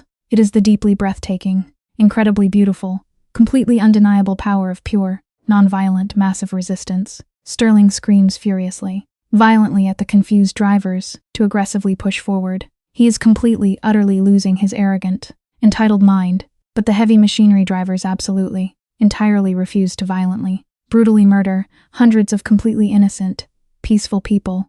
The loud, incredibly bright flashing lights of the local television news vans, suddenly, aggressively swarm the completely quiet street. The heavy, bright, rolling cameras are broadcasting completely, entirely live to the entire city. Michael calmly, incredibly confidently walks directly, safely, up to the sweating, entirely terrified, pale billionaire. Michael slowly hands a small, shiny, entirely silver USB drive directly to the lead, eager investigative journalist. That specific, tiny drive contains absolute, completely undeniable, totally bulletproof proof of massive federal bribery, highly aggressive corporate tax evasion, and incredibly deep, systemic political corruption. Michael says incredibly clearly. He looks directly, piercingly into the live, blinking, red camera lens. Mr. Sterling absolutely does not own this beautiful city. The beautiful, incredibly hard-working, honest people completely, undeniably own this city. Sterling expensive, steaming coffee cup slips directly, heavily from his violently, uncontrollably shaking hands. It shatters completely loudly on the hard, cold, unforgiving concrete. He instantly, deeply knows that his entire, massive, billionaire empire is completely, permanently, entirely dead. The loud, terrifying, incredibly piercing FBI sirens begin to aggressively wail loudly in the close, dark distance. The absolute, profound, incredibly beautiful aftermath of that incredible, completely historic morning entirely changes the entire, massive city forever. Richard Sterling is aggressively, permanently, entirely indicted on exactly 75 incredibly complex, highly devastating federal charges. His massive, terrifying, incredibly wealthy corporate empire completely, utterly crumbles into absolute, entirely worthless, forgotten dust. The highly corrupt, incredibly greedy city politicians are immediately, forcefully, completely removed from their high, powerful offices, but the absolutely most incredibly beautiful, undeniably profound victory happens directly, safely in the quiet, peaceful streets. The local city council officially, legally, permanently declares the entire, vibrant, working-class neighborhood a highly protected, deeply historical, absolute cultural zone. It can absolutely never, ever be forcefully, legally demolished. It can completely never be legally, violently taken entirely away. The terrified, exhausted families safely, happily unpack their fragile, cheap cardboard boxes. They step happily, completely proudly back out into the warm, beautiful, incredibly bright golden sunlight. They completely, entirely realize their own immense, undeniable, deeply profound power. They absolutely, truly realize that their humble, quiet, entirely honest voices actually deeply, fundamentally matter. Back at the busy, loud, incredibly thriving auto shop, Elias is deeply, quietly focused entirely on fixing a completely shattered, complex engine. He pauses quietly for a single, deeply profound, completely silent second. He looks directly, deeply at Michael with deep, absolute, incredibly genuine respect. "We really actually did it," Elias whispers in absolute, undeniable, breathtaking awe. "We actually, completely beat the terrifying, massive monsters entirely without becoming ugly monsters ourselves." Michael smiles incredibly warmly. It is a deeply warm, incredibly genuine, profoundly peaceful, absolutely healing smile. He gently places a heavy, deeply reassuring, completely strong hand directly on the young boy's greasy shoulder. That is the absolute, undeniable, completely beautiful definition of true, profound strength, Elias. Michael replies incredibly softly. Absolutely anyone can incredibly easily, violently destroy a fragile, quiet house, but it fundamentally takes true, immense, deeply breathtaking courage to actually, safely build a beautiful, loving permanent home. The massive, terrifying, highly corrupt systems of the greedy world desperately want you to feel completely, utterly tiny. They deeply, aggressively want you to deeply feel absolutely, Entirely insignificant, they desperately, violently want you to aggressively believe that cold, dirty money and brutal, physical violence are the absolute, only true forms of real lasting power. But that is an incredibly massive, highly toxic, completely devastating lie. True, absolute, world-changing power deeply, fundamentally resides in profound, genuine human connection. It deeply resides entirely in having the immense, staggering, absolute courage to stand perfectly, fearlessly, shoulder to shoulder, directly, with your highly vulnerable, terrified neighbor. It perfectly resides in completely, absolutely refusing to violently, fearfully surrender your own deep, inner undeniable human dignity. Have you ever deeply felt completely, utterly powerless against a massive, terrifying, incredibly unfair system? Have you ever had to bravely, fiercely, completely stand up for something deeply, fundamentally important in your own struggling community? Share your incredibly beautiful, deeply brave, highly inspiring stories with us, entirely in the comment section directly below. Please, aggressively smash that subscribe button right now. Boldly share this deeply powerful, completely healing message with absolutely anyone who deeply needs to quickly, entirely remember their own absolute, undeniable inner strength. And please, absolutely always, completely remember that true, undeniable absolute heroes do not ever wear capes. They wear dirty, greasy overalls. They have incredibly deep, painful scars, and they absolutely, simply, entirely refuse to ever back down. The intense summer heat heavily blankets the healing city. The bright sun beats down on the cracked, gray pavement. But inside Michael Grant's auto repair shop, there is absolute, beautiful peace. The large, heavy industrial fans hum incredibly loudly. They actively push the warm, thick air across the busy, crowded garage. The vulnerable neighborhood teenagers are completely safe here. They are absolutely no longer terrified. Broken kids, they are confident, capable young men and women. They laugh loudly. They work incredibly hard. They are bravely building an honest, bright future with their own greasy, calloused hands. But the broken, greedy world absolutely despises genuine happiness. A brand new, deeply terrifying kind of predator is closely watching them. He watches quietly from the cold, sterile, marble shadows of the city courthouse. This ruthless predator absolutely does not wear dangerous street colors. He absolutely does not carry a loaded illegal gun. He safely wears a heavy, highly respected black judicial robe. His powerful name is Judge Harrison Vance. He is a deeply corrupt, incredibly wealthy family court judge. Judge Vance entirely represents the absolute darkest, most sickening form of legal exploitation. He secretly, aggressively profits from the profound suffering of vulnerable, helpless children. He quietly, legally funnels at-risk, terrified teenagers into highly abusive, for-profit juvenile detention centers. He aggressively receives massive, illegal financial kickbacks for every single innocent child he legally locks away. He absolutely does not see fragile human beings. He only sees highly profitable, disposable inventory, and Judge Vance has aggressively, specifically targeted the brave teenagers working safely inside Michael S.'s shop. The deeply arrogant judge falsely claims that Michael's dark, criminal past makes the auto shop a highly dangerous environment. He secretly, legally signs devastating emergency removal orders. He fully intends to legally, violently rip these innocent kids out of their safe sanctuary. He wants to aggressively throw them completely back into the terrifying, lonely dark. The absolute, terrifying nightmare aggressively begins on a totally quiet, suffocating Thursday afternoon. 4 massive, unmarked state transport vans suddenly screech to a violent halt. They park aggressively, directly in front of the open, busy garage. They are closely followed by 3 loud, flashing sheriff cruisers. A dozen heavily armed, deeply intimidating court deputies step quickly out into the blinding, hot sunlight. They safely escort a highly organized team of cold, completely emotionless state social workers. They march confidently, aggressively into the dusty, quiet sanctuary. The happy, loud laughter in the busy shop instantly, terrifyingly dies.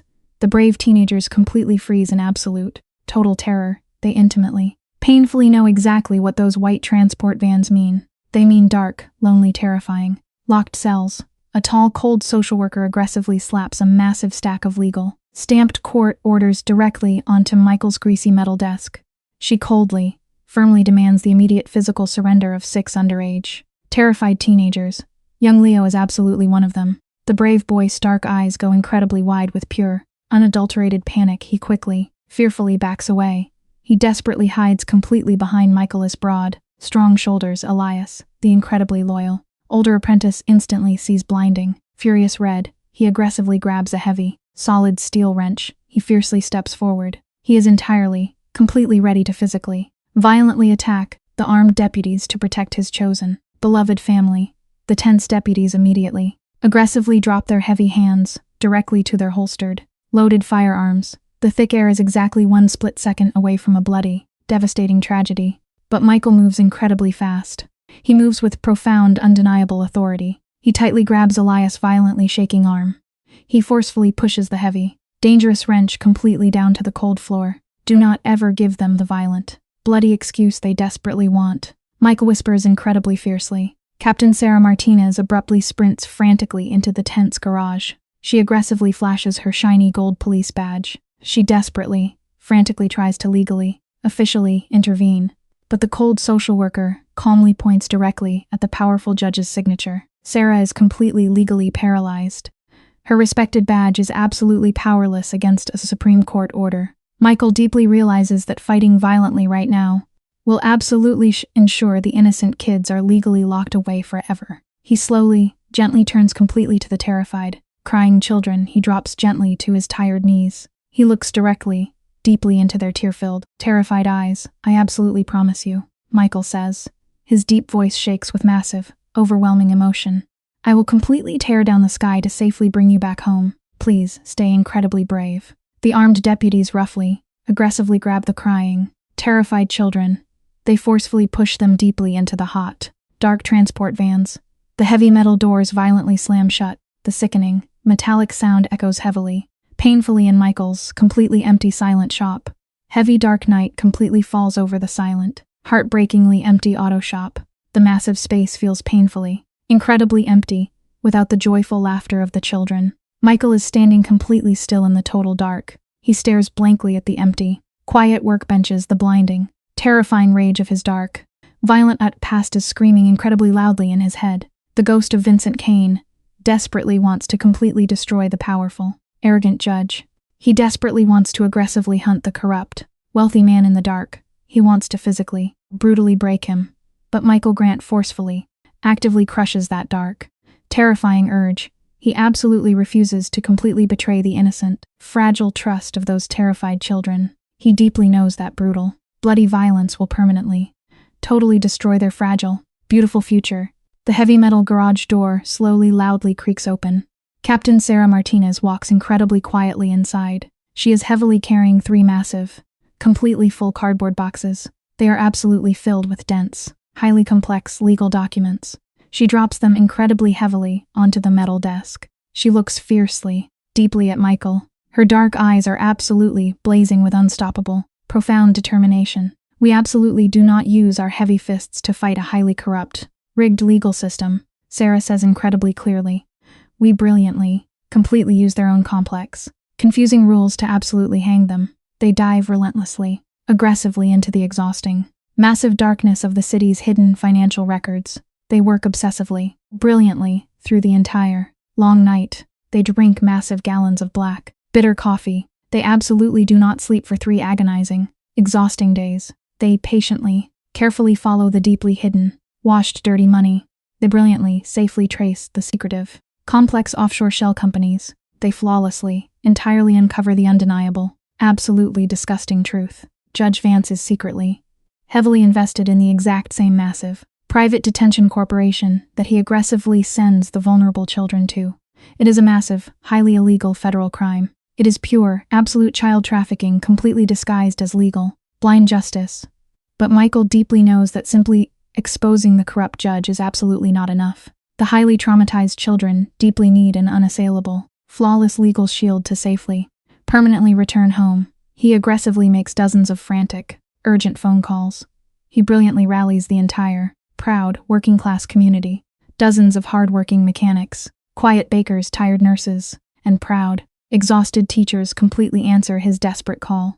They legally, officially file massive stacks of emergency, protective foster care applications. They absolutely refuse to let the cold, abusive state completely own their vulnerable, beloved children. The brilliant, entirely non-violent counterattack is perfectly, flawlessly set into massive motion. The highly anticipated, Incredibly tense emergency hearing takes place on a suffocating, deeply quiet Monday morning. The massive, cold, sterile marble walls of the central courthouse deeply feel like a terrifying, impenetrable fortress.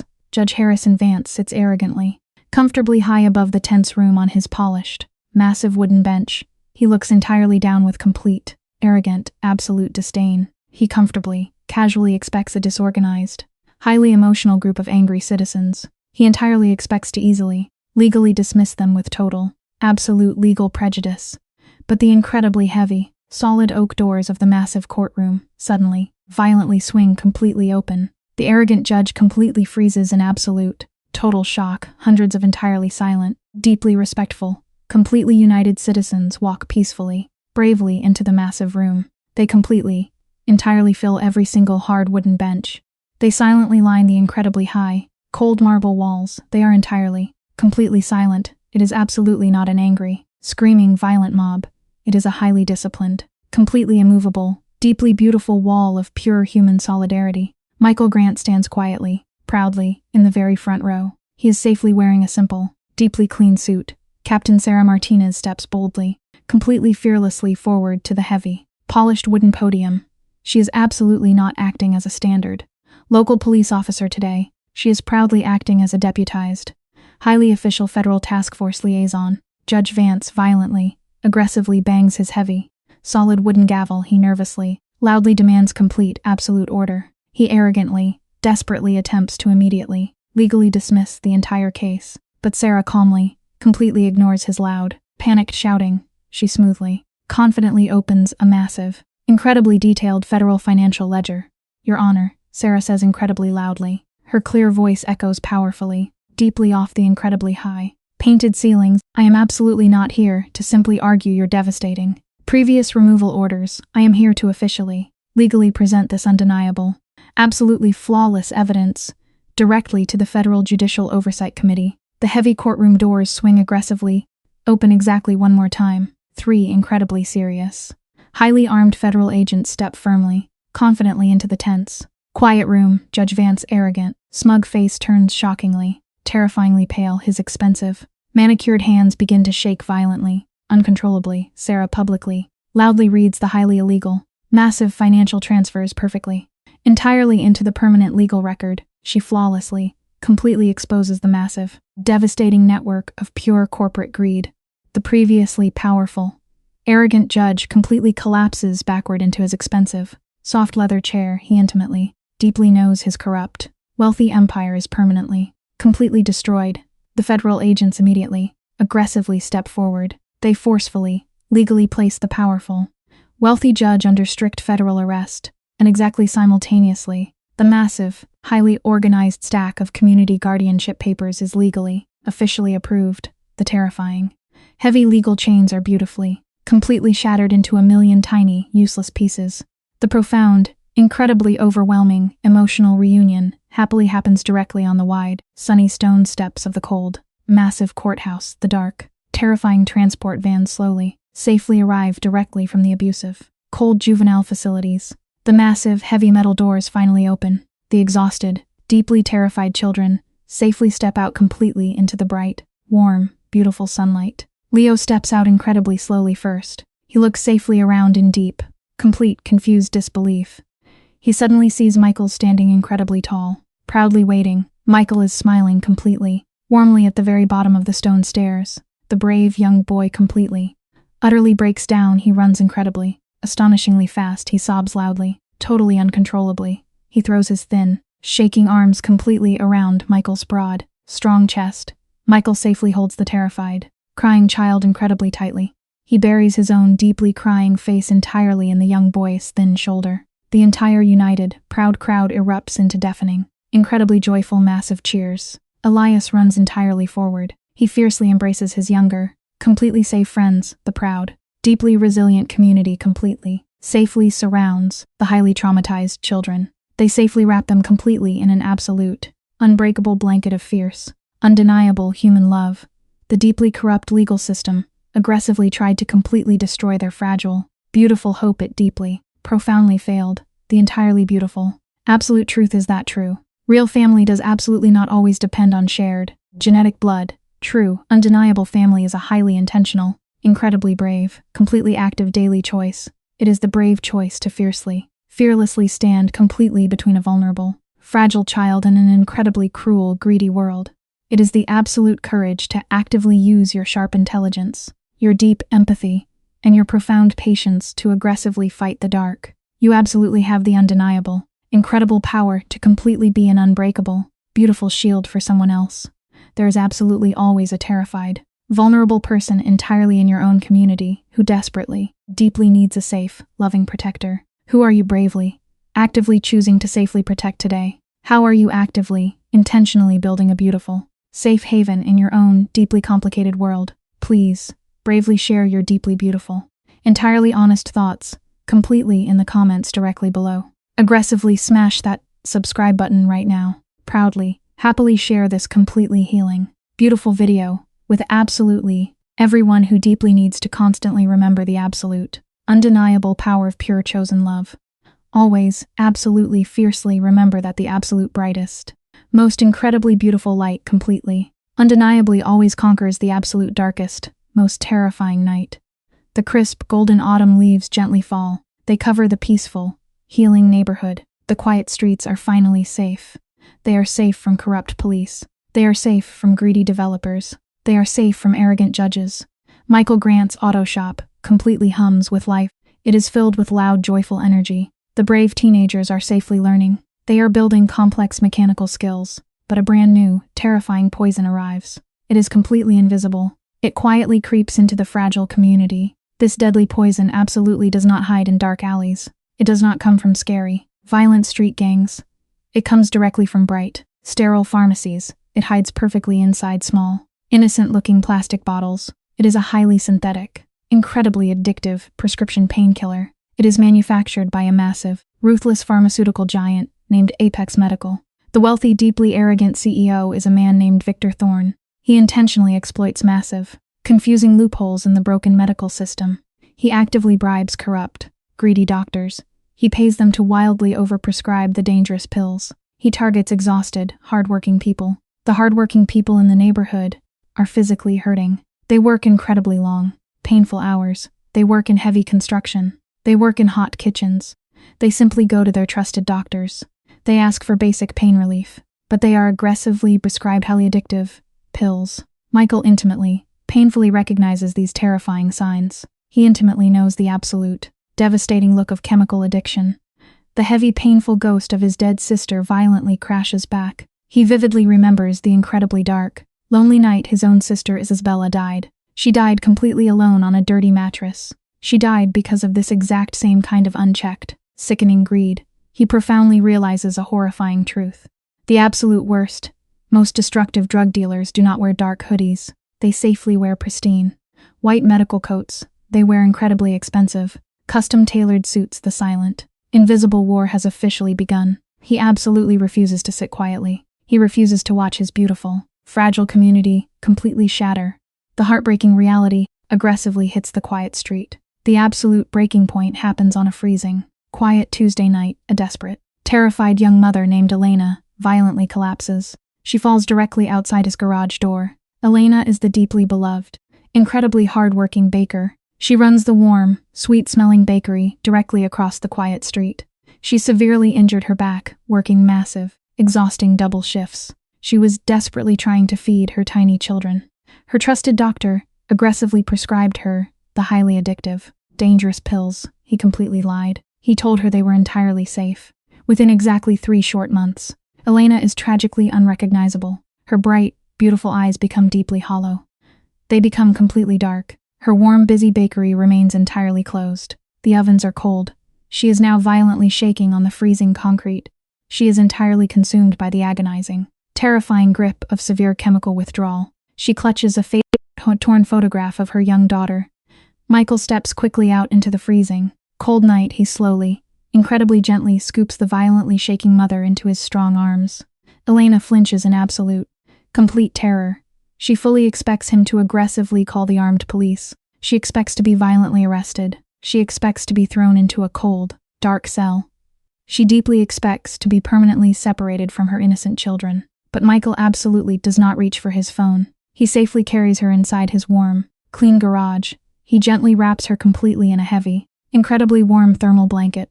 He sits perfectly quietly on the cold concrete floor directly next to her. He stays completely awake with her through the entire, agonizing night. Elias and young Leo arrive early the very next morning. They are completely confused and slightly scared. Michael uses this deeply painful, raw moment. He actively teaches them absolute, radical compassion.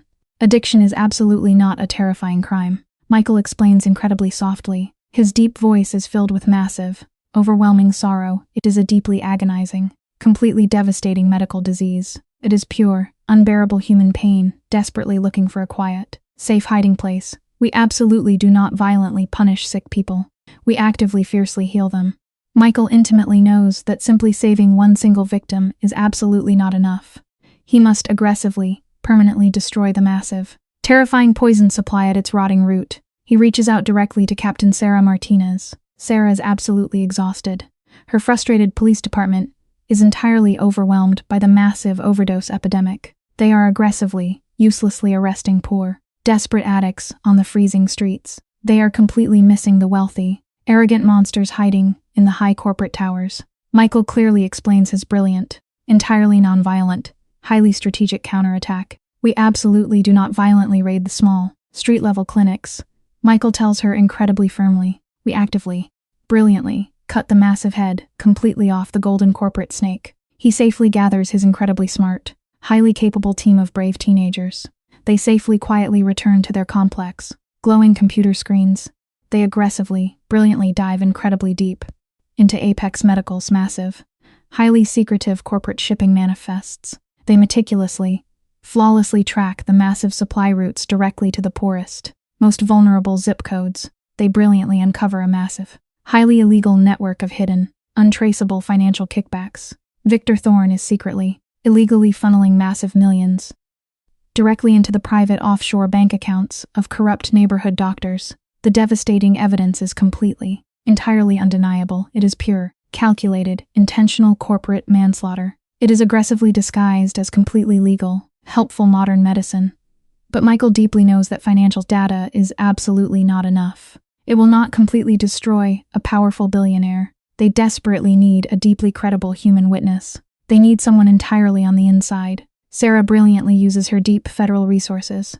She quietly scans the massive pharmaceutical company's employee records. They meticulously look for anyone showing genuine moral distress.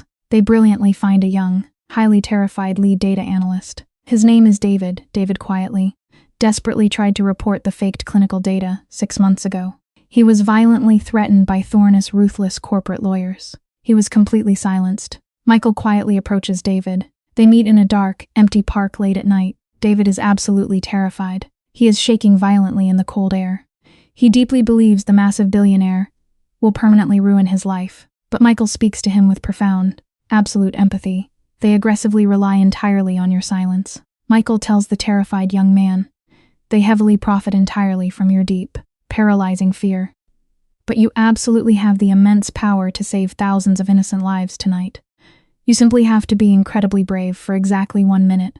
David looks deeply into Michael's honest, calm eyes. He slowly, bravely nods. He hands over a small encrypted digital drive. It contains the absolute, undeniable original medical data. The brilliant, flawless trap is now perfectly set. The massive, incredibly glamorous climax happens on a Saturday night. It takes place at the highly exclusive annual City Charity Gala. Victor Thorne is proudly hosting the massive event. He is aggressively pretending to be a generous humanitarian. Hundreds of wealthy investors entirely pack the massive ballroom. Powerful politicians and eager news reporters are everywhere. The expensive crystal chandeliers sparkle in the bright light. Thorne stands arrogantly at the massive wooden podium. He loudly boasts about his company's fake commitment to global health. He is completely, disgustingly, preparing to receive a highly prestigious, totally fake humanitarian award. But Michael Grant is already completely inside. He is safely wearing a sharp, incredibly elegant tuxedo. He completely blends entirely into the wealthy crowd. Elias and Leo are sitting perfectly safely in a dark van outside. They are brilliantly hacking directly into the ballroom's massive audio and visual system. Exactly as Thorne smiles arrogantly for the flashing cameras, the digital screens violently glitch. Thorne's massive face entirely disappears. It is immediately replaced by the undeniable, highly confidential internal emails. The massive screens clearly display Thorne ordering the aggressive suppression of addiction rates. Then the massive speakers completely cut off Thorne's microphone. The heavy, massive mahogany doors of the stunning ballroom suddenly, violently swing completely open. The elegant, loud room goes instantly dead silent. Captain Sarah Martinez walks confidently, slowly down the center aisle. She is in her full, heavy police dress uniform. But the most incredibly powerful, beautiful person walking directly with her is David. The incredibly brave whistleblower appears completely live in front of the crowd. He smoothly takes a live microphone. He speaks incredibly clearly. He speaks completely undeniably to the shocked, absolutely silent room. He brilliantly exposes the entire, sickening corporate fraud. He publicly details every single illegal, deadly kickback. The wealthy investors gasp in absolute horror. The eager news reporters instantly start recording. Michael smoothly, calmly hands the massive, glowing digital tablet directly to the lead federal prosecutor, sitting entirely in the front row. The screen loudly displays every single highly illegal, devastating bank transfer. Thorne completely panics. His arrogant fake smile instantly shatters into absolute, terrifying panic. He furiously screams at his security guards. He demands they shut the screens down. He desperately tries to quickly run toward the hidden stage exit, but it is entirely too late. Heavily armed, completely silent, federal agents are already safely waiting in the dark shadows. They step firmly, aggressively forward. They aggressively, legally place the panicked billionaire under strict federal arrest. They loudly, legally click the cold, heavy steel handcuffs completely around his wrists. The massive, toxic empire is completely shattered in a matter of seconds. The deadly poison pipeline is officially, permanently severed. The deeply profound, absolutely beautiful healing aggressively begins the very next morning. Victor Thorne's massive, highly illegal financial assets are legally seized. The federal government takes absolute control. The corrupt, greedy doctors are immediately, permanently stripped of their medical licenses. They are sent directly to federal prison. But Michael and Sarah fiercely petition the federal courts. They demand to aggressively redirect those massive funds. They do not let the cold government absorb the dirty money. They forcefully use the massive funds to completely build a brand new community rehabilitation center. It is a highly advanced, completely free facility. It is built directly on their own quiet street. Elena the baker is absolutely one of the very first patients. She bravely walks through those warm, welcoming doors. She is completely surrounded by deep, profound neighborhood love. The deep, dark stigma of chemical addiction is completely erased. She is entirely sober. She is completely clean. She is officially proudly hired as the lead peer support counselor. She uses her own deep, incredibly painful past to actively, bravely guide other terrified, broken people safely back into the beautiful light. The community deeply understands a powerful truth. Addiction is absolutely not a moral failure. It is a highly complex, deeply painful medical condition. It aggressively requires profound, absolute empathy. Michael Grant safely stands quietly in the bright sunlight. He stands outside the beautiful new clinic. He looks deeply at the bold, bright letters above the glass doors. It is officially named the Isabella Grant Memorial Center. The deeply painful ghost of his dead sister is finally at absolute peace. Michael has finally turned his absolute deepest pain into profound healing for the world. He deeply knows he has, finally, truly kept his absolute, sacred promise. He absolutely did not violently burn the broken world down. He completely, patiently, beautifully rebuilt it. The massive, terrifying monsters of the greedy world want us to fiercely judge each other. They desperately want us to completely abandon the weak, the sick, and the highly vulnerable. The absolute, undeniable truth about human pain is that it completely, heavily thrives in total, absolute isolation. The greedy, broken world desperately wants you to completely hide your deep, painful struggles in the terrifying dark, but true, absolute healing completely begins the exact second you bravely step into the warm, safe light of a loving community. You absolutely never have to quietly, terrifyingly fight your dark, heavy demons entirely alone. True, absolute humanity is fiercely choosing to hold the hands of the broken. It is bravely choosing radical empathy over cold judgment. Have you ever painfully watched someone you completely love struggle with the darkness of addiction? Have you ever bravely helped someone safely walk out of a terrifying, dark personal struggle? How did you bravely find the immense strength to safely support them? Please, bravely share your deeply beautiful, entirely honest stories in the comments below. Aggressively smash that subscribe button right now. Proudly share this deeply healing video with absolutely anyone who needs to realize that true healing is possible, and always fiercely remember that profound empathy is the single most incredibly powerful medicine in the entire world. The brutal, freezing winter storms completely fade away into a distant memory. A bright, warm, deeply healing spring finally arrives in the quiet city. The thick snow melts entirely. The dark, cracked pavements are finally dry. Michael Grant's auto shop is absolutely thriving. It is a massive, joyful center of honest, hard work. Loud, rag sounds of clanking wrenches and revving engines fill the air. The brave teenagers are completely safe. They are actively, proudly building beautiful, clean futures. They are learning the absolute value of honest labor. But profound peace is an incredibly fragile thing. The greedy, broken world deeply hates a quiet, happy neighborhood. It despises people who break free from their invisible chains. A brand new, entirely invisible monster silently enters the safe community. This monster absolutely does not carry a loaded, illegal gun. It does not sell highly addictive, dangerous pills. It does not hide in the dark, terrifying alleys. It is completely terrifyingly invisible to the naked eye. It hides perfectly inside the clear, running tap water. It hides deeply inside the brown, dusty soil of the local park.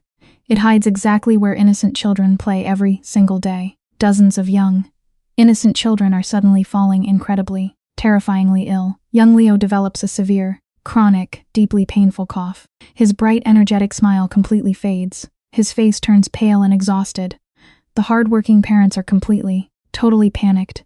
They aggressively rush their fragile, sick children directly to the crowded, loud emergency rooms. The overwhelmed, exhausted doctors are completely confused. They do not understand the sudden, massive spike in severe respiratory illnesses. They prescribe basic, useless antibiotics. They send the terrified families back to their poisoned homes. But the absolutely horrifying truth is finally, quietly discovered by the community. A massive, incredibly wealthy industrial chemical plant sits directly up the river.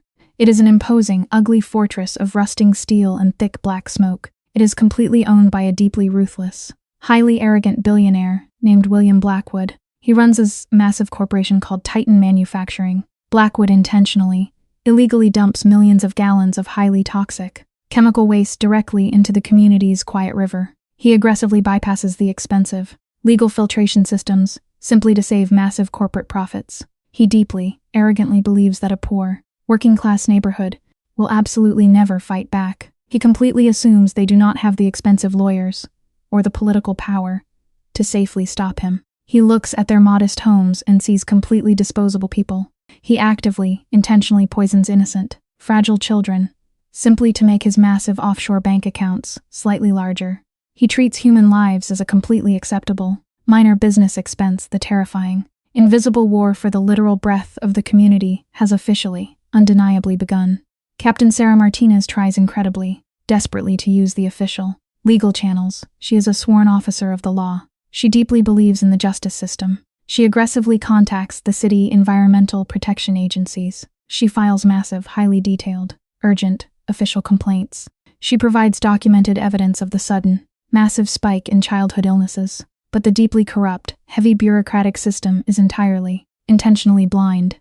Blackwood has aggressively, secretly funded the massive political campaigns of the powerful city inspectors. He has bought their complete, absolute silence with massive bribes.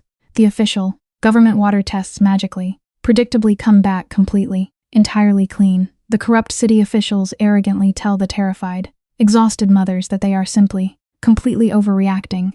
They blame the illnesses on poor diets and bad local hygiene. They use deeply insulting, racist, classist excuses to protect the billionaire. Michael Grant watches young, brave Leo struggle desperately just to take a simple, deep breath. He listens to the boy's painful, rattling cough. The dark, violent ghost of Vincent Kane violently screams in his head exactly once again. His massive, calloused fists clench tightly. His blood runs incredibly hot. He deeply, desperately wants to walk directly into Blackwood's expensive, towering glass office. He wants to physically, violently drag the arrogant billionaire out of his luxurious leather chair. He wants to physically force him to drink the highly toxic, poisoned water. He wants to watch the monster choke on his own disgusting greed. But Michael aggressively, forcefully crushes that dark, bloody instinct. He takes a massive, deep breath. He intimately knows that violent, physical revenge will absolutely not clean the poisoned river. A dead billionaire, will absolutely not safely heal the sick children. Violence will only bring heavily armed SWAT teams to their quiet street. He gently places his heavy, calloused hand on Leo's shaking, weak shoulder. We absolutely do not fight incredibly complex corporate lies with angry, violent fists, Michael whispers incredibly softly. His voice is a deep, unshakable anchor in the terrifying storm. We aggressively, brilliantly fight dark, hidden lies with absolute, undeniable blinding science. We will use their own massive arrogance to completely destroy them. Michael completely, instantly transforms the noisy, busy auto repair shop. It is absolutely no longer just a mechanical garage fixing broken engines. It beautifully, brilliantly becomes an advanced, grassroots environmental laboratory. He absolutely refuses to be an entirely helpless, quiet victim. He completely refuses to let the greedy corporate world slowly, violently suffocate his beloved, chosen family. Michael brilliantly uses his own clean, carefully saved money to aggressively purchase highly advanced, completely open-source digital sensors. He does not buy illegal weapons. He buys complex, highly sensitive environmental testing equipment. He carefully, patiently gathers Elias, Leo, and the older, incredibly smart teenagers. He clears the heavy metal workbenches. He rolls out massive, complex blueprints. He actively teaches them how to safely, brilliantly build complex, waterproof data trackers. The vulnerable, scared kids beautifully transform into highly empowered, brilliant citizen scientists. They learn how to solder delicate wires. They learn how to program complex tracking algorithms. They absolutely do not wait for the corrupt, broken government to safely rescue them. They bravely, actively rescue themselves. Under the dark, quiet cover of the freezing night, they quietly deploy the small, hidden sensors. They wear dark, simple clothes. They move silently through the thick brush. They drop the heavy sensors directly into the dark, flowing river. They safely bury them deep in the mud, near the heavy, rusting discharge pipes of Titan manufacturing. The brilliant, tiny sensors instantly begin to aggressively, constantly transmit massive amounts of undeniable, raw chemical data. They brilliantly map the exact, highly illegal toxic dumping schedules. They completely track the massive spikes in heavy metals and lethal carcinogens. Blackwood's aggressive, highly paid corporate security teams quickly notice the quiet, incredibly smart teenagers near the perimeter fences. Blackwood arrogantly sends 3 massive, heavily armed, highly intimidating private security contractors directly to the auto shop. He wants to aggressively crush their quiet rebellion. The aggressive thugs walk loudly into the quiet garage. They violently kick over a metal trash can. They aggressively threaten to physically destroy the expensive scientific equipment. They try to deeply terrify the kids with their heavy, bulging muscles and hidden weapons. But Michael stands completely, perfectly still. He completely blocks their aggressive path to the teenagers. He does not raise his heavy hands. He does not shout. He simply looks directly, piercingly into the lead thug's eyes. He looks at them with the absolute, terrifying, undeniable authority of sleeping apex predator.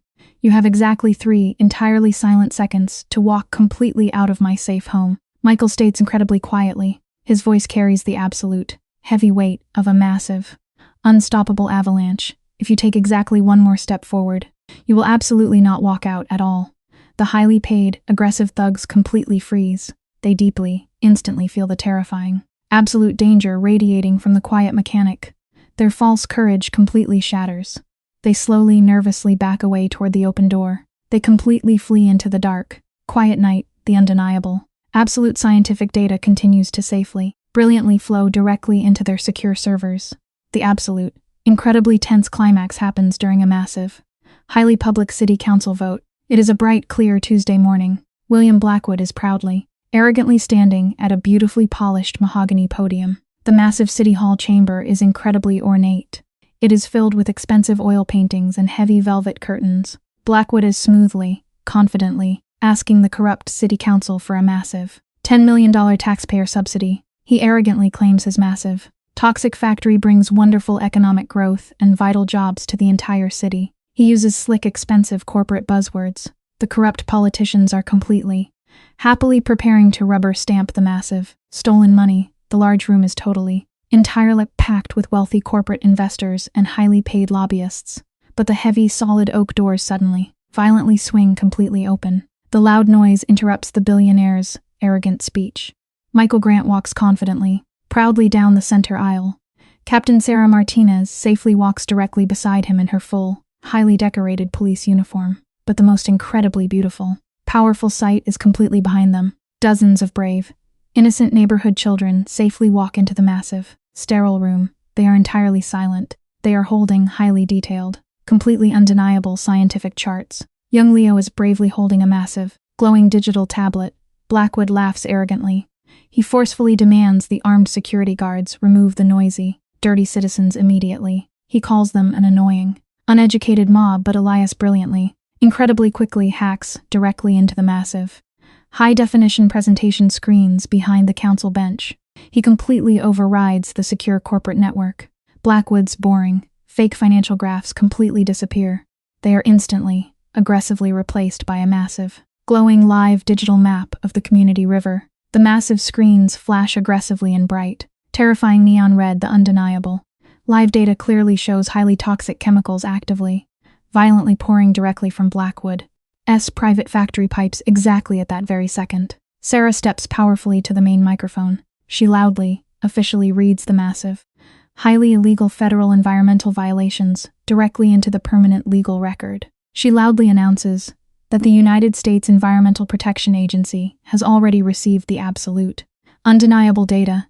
She confirms that massive federal warrants have already been officially signed by a completely uncorrupted federal judge.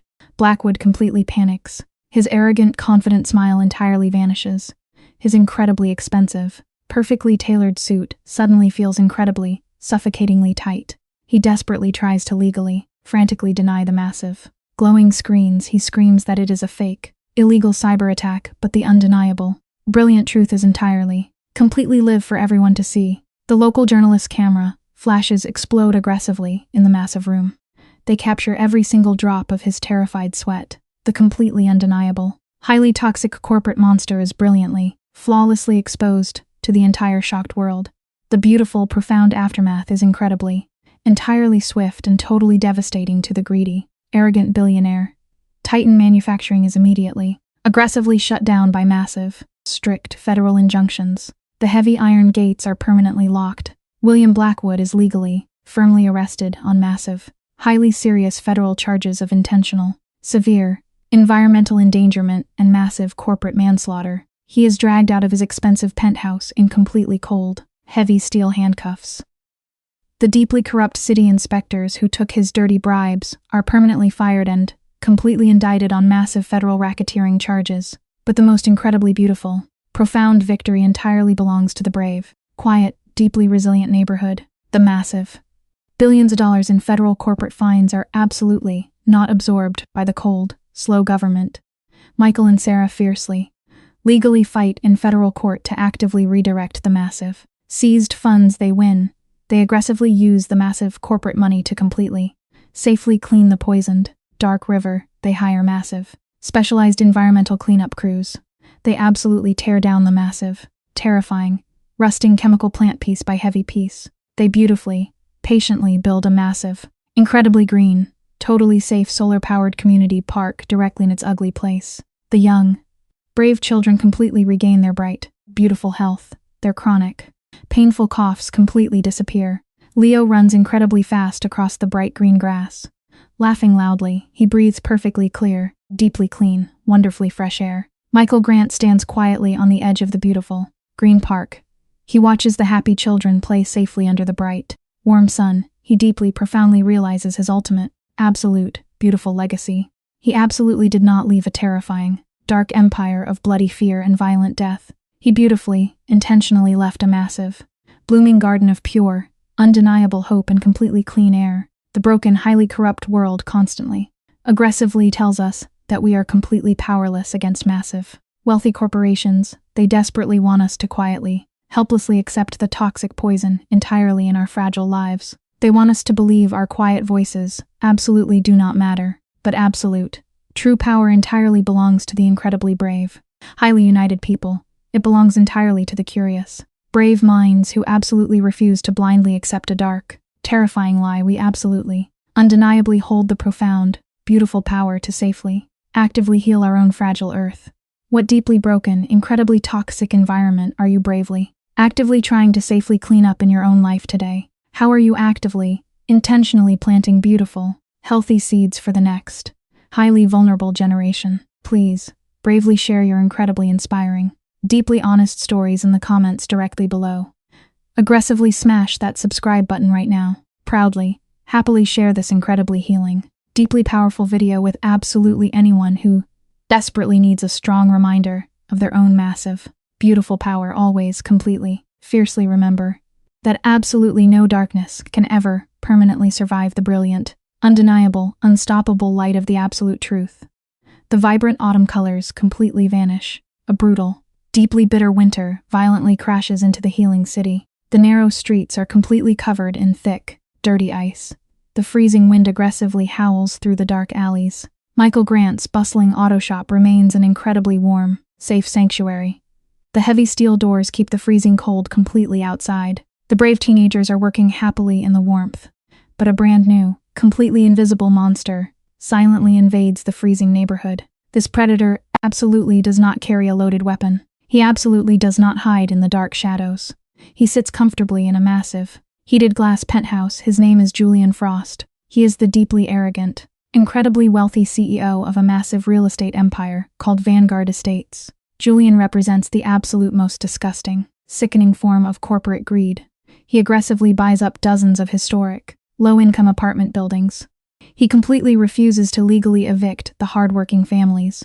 Instead, he uses deeply cruel, invisible violence. He intentionally, quietly turns off the central heating systems. He completely cuts the hot water. He perfectly times this cruelty for the absolute coldest weeks of the brutal winter. He aggressively wants to freeze the vulnerable families entirely out of their homes. He desperately wants them to completely abandon their warm lives. He wants to brutally gut the empty buildings and build massive, soulless luxury condominiums. He treats freezing, suffering human beings as completely acceptable collateral damage. The terrifying, freezing war for survival has officially, undeniably begun. The absolute, heartbreaking devastation strikes on a completely silent, freezing Tuesday night. The city is experiencing a massive, deadly blizzard. The temperature violently drops well below zero. The large auto shop is mostly closed for the dark night. Michael is quietly finishing some heavy paperwork. The heavy metal side door suddenly, violently bangs open. A blast of freezing, sharp wind tears through the warm room. A desperate, terrified young mother named Maria stumbles heavily inside. She is violently shivering. She is frantically clutching a massive, thick pile of old, torn blankets. Hidden entirely inside the heavy blankets is her tiny, fragile infant son. The innocent baby's small lips are turning a terrifying, pale blue. The child is struggling desperately to take a simple, warm breath. Maria's apartment building is completely owned by Vanguard Estates. It has been completely, entirely freezing for exactly 2 agonizing weeks. The corrupt city inspectors absolutely refuse to answer her desperate phone calls. Michael completely drops his heavy pen. He instantly rushes to the terrified mother. He gently takes the freezing, fragile baby. He safely holds the tiny child directly next to the massive, roaring industrial shop heater. He deeply feels a massive, blinding, terrifying surge of pure, unadulterated anger. The dark, violent ghost of Vincent Kane violently screams in his mind exactly once again. He intimately, painfully knows the absolute, sickening face of extortion. He deeply, desperately wants to violently kick down the heavy glass doors of Vanguard Estates. He wants to physically drag the arrogant billionaire entirely out into the freezing, deadly blizzard. He wants to violently force him to freeze in the dark, but Michael aggressively, forcefully takes a massive, deep breath. He completely, entirely crushes the terrifying urge for bloody, physical violence. He intimately knows that simply attacking a physical building will absolutely not warm the freezing baby. He gently wraps the infant completely in his own heavy, warm thermal jacket. "You absolutely do not have to freeze tonight," Michael whispers incredibly firmly. "We absolutely do not let cold, soulless greed freeze our beautiful community. We will completely, brilliantly burn their entirely fake empire completely down." Michael intimately knows that you absolutely cannot fight a massive, rigged corporate landlord entirely with slow, boring legal complaints. The wealthy billionaires completely own the entire legal battlefield. They heavily pay the tiny city fines as a simple, cheap cost of doing business. Captain Sarah Martinez tries incredibly, desperately to legally force the heat back on. But the deeply corrupt, heavy bureaucratic system is entirely, intentionally frozen.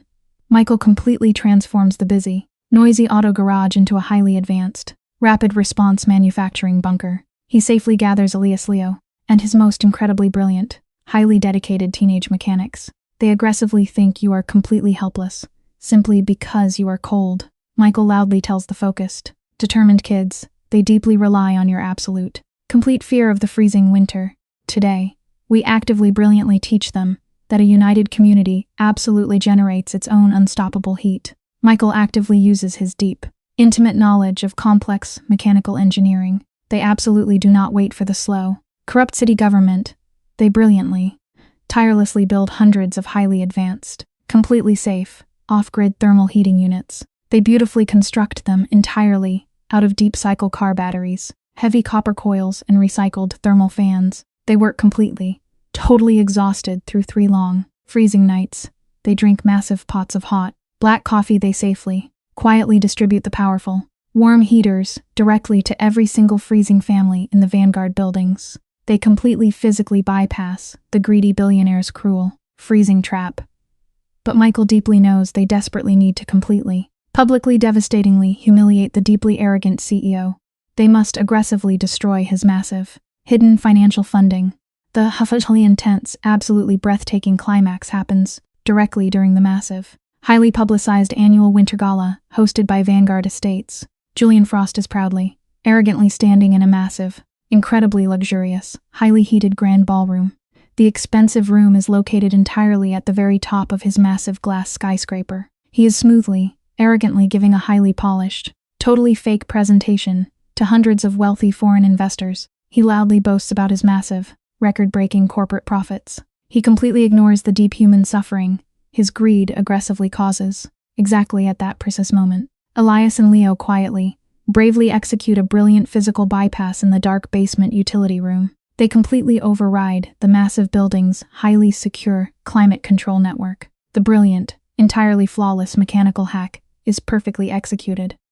The massive, roaring industrial heaters in the luxurious ballroom violently shut completely down. The massive, expensive ventilation system aggressively pumps freezing, sub-zero outside air directly into the elegant room. The wealthy investors gasp entirely in absolute, total shock as the temperature violently drops. Julian's incredibly arrogant, fake financial graphs completely disappear from the massive presentation screens. They are immediately, aggressively replaced by live, high-definition camera feeds. The massive screens loudly, clearly display the exact, terrifying, freezing conditions inside his neglected tenement buildings.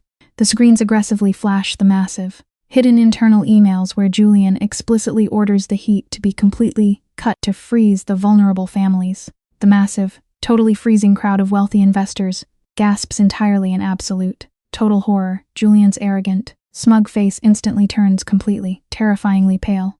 He screams violently for his highly paid security to aggressively restore the heat. But the heavy, massive mahogany doors of the freezing grand ballroom violently, loudly swing completely open. Captain Sarah Martinez confidently, proudly walks directly down the center aisle. She is heavily backed by a massive team of entirely silent, highly armed federal housing inspectors and FBI agents. She steps directly onto the massive stage. She aggressively, legally slaps heavy, cold steel handcuffs completely around the panicked, shivering billionaire's shaking wrists. The massive, toxic, freezing corporate empire completely, totally shatters into a million entirely worthless pieces.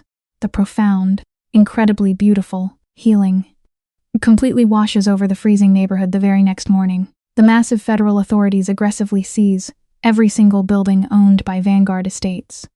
The predatory, deeply terrifying corporate landlord is immediately, completely, legally removed forever. The massive, powerful central heating systems are permanently, safely turned completely back on. Maria safely sits completely in the warm, bright, comfortable living room of her family apartment. Her tiny, fragile baby breathes deeply, perfectly freely in the beautiful, safe warmth. The massive federal fines levied against the corrupt corporation are entirely seized. Michael and Sarah fiercely, successfully petition the courts to actively redirect those massive funds. They absolutely do not let the greedy system absorb the money. They brilliantly use the massive funds to beautifully, completely transfer the legal ownership of the buildings directly to the hardworking tenants. The historic buildings officially become completely safe, tenant-owned cooperatives. Michael Grant safely stands quietly in the warm, bright sunlight inside his busy shop. He deeply feels the absolute, undeniable power of pure, human empathy. They use deep, honest warmth to completely, totally defeat a massive, cold, billionaire machine. The massive, broken world will always try to entirely freeze you out in the terrifying dark. Michael whispers incredibly softly. They will violently try to convince you that corporate profit is vastly more powerful than human survival. But you absolutely must always fiercely remember that the immense, staggering warmth of a united community is completely, absolutely unstoppable. The massively wealthy, completely disconnected, corporate predators desperately want you to absolutely feel entirely isolated and freezing. They aggressively want you to deeply believe that your entire worth is completely determined by your bank account. But absolute, true human power entirely, undeniably resides in genuine, physical, messy human solidarity. It completely resides in having the immense courage to physically share your safe warmth with the highly vulnerable people around you. We absolutely hold the beautiful power to safely protect our own fragile communities from the freezing, invisible corporate winter. Have you ever deeply painfully felt completely left out in the cold by a massive, heartless bureaucracy? How do you bravely, actively try to safely provide warmth and comfort for the incredibly vulnerable people in your own life? Please, bravely share your deeply honest, incredibly inspiring thoughts entirely in the comment section, directly below. Aggressively smash that subscribe button right now. Proudly share this deeply empowering, entirely healing video with absolutely anyone who desperately needs a strong reminder of their own real, undeniable warmth, and absolutely always fiercely remember that the most highly advanced, incredibly powerful, utterly unstoppable force in the entire freezing world is a completely united, fiercely loving human heart. The brutal, freezing winter storms completely, finally surrender to a beautifully bright, deeply vibrant spring. The heavy, dark ice melts entirely away. The bustling, historic neighborhood is absolutely thriving. Michael Grant's auto shop remains the loud, incredibly warm, beating heart of the safe community. The brave teenagers are completely safe. They are actively, proudly learning complex mechanical skills. They are confidently building beautiful, honest futures, but profound. Beautiful peace is absolutely never permanent in a deeply broken, greedy world. The terrifying predators simply change their highly expensive disguises. A brand new, entirely invisible monster quietly slithers into the vibrant community. This predator absolutely does not carry a loaded, illegal gun. He absolutely does not physically shut off the heat. He hides completely behind slick, highly advanced, incredibly expensive computer screens. His name is Adrian Cross. He is the deeply arrogant, entirely ruthless CEO of a massive, highly predatory data broker corporation. The massive company is called Omnisite Analytics. Adrian represents the absolute darkest, most terrifying, completely legal form of modern extortion. He aggressively, legally buys massive amounts of highly sensitive, deeply personal medical and financial data. He intentionally, aggressively weaponizes this data directly against the poorest, most entirely defenseless families.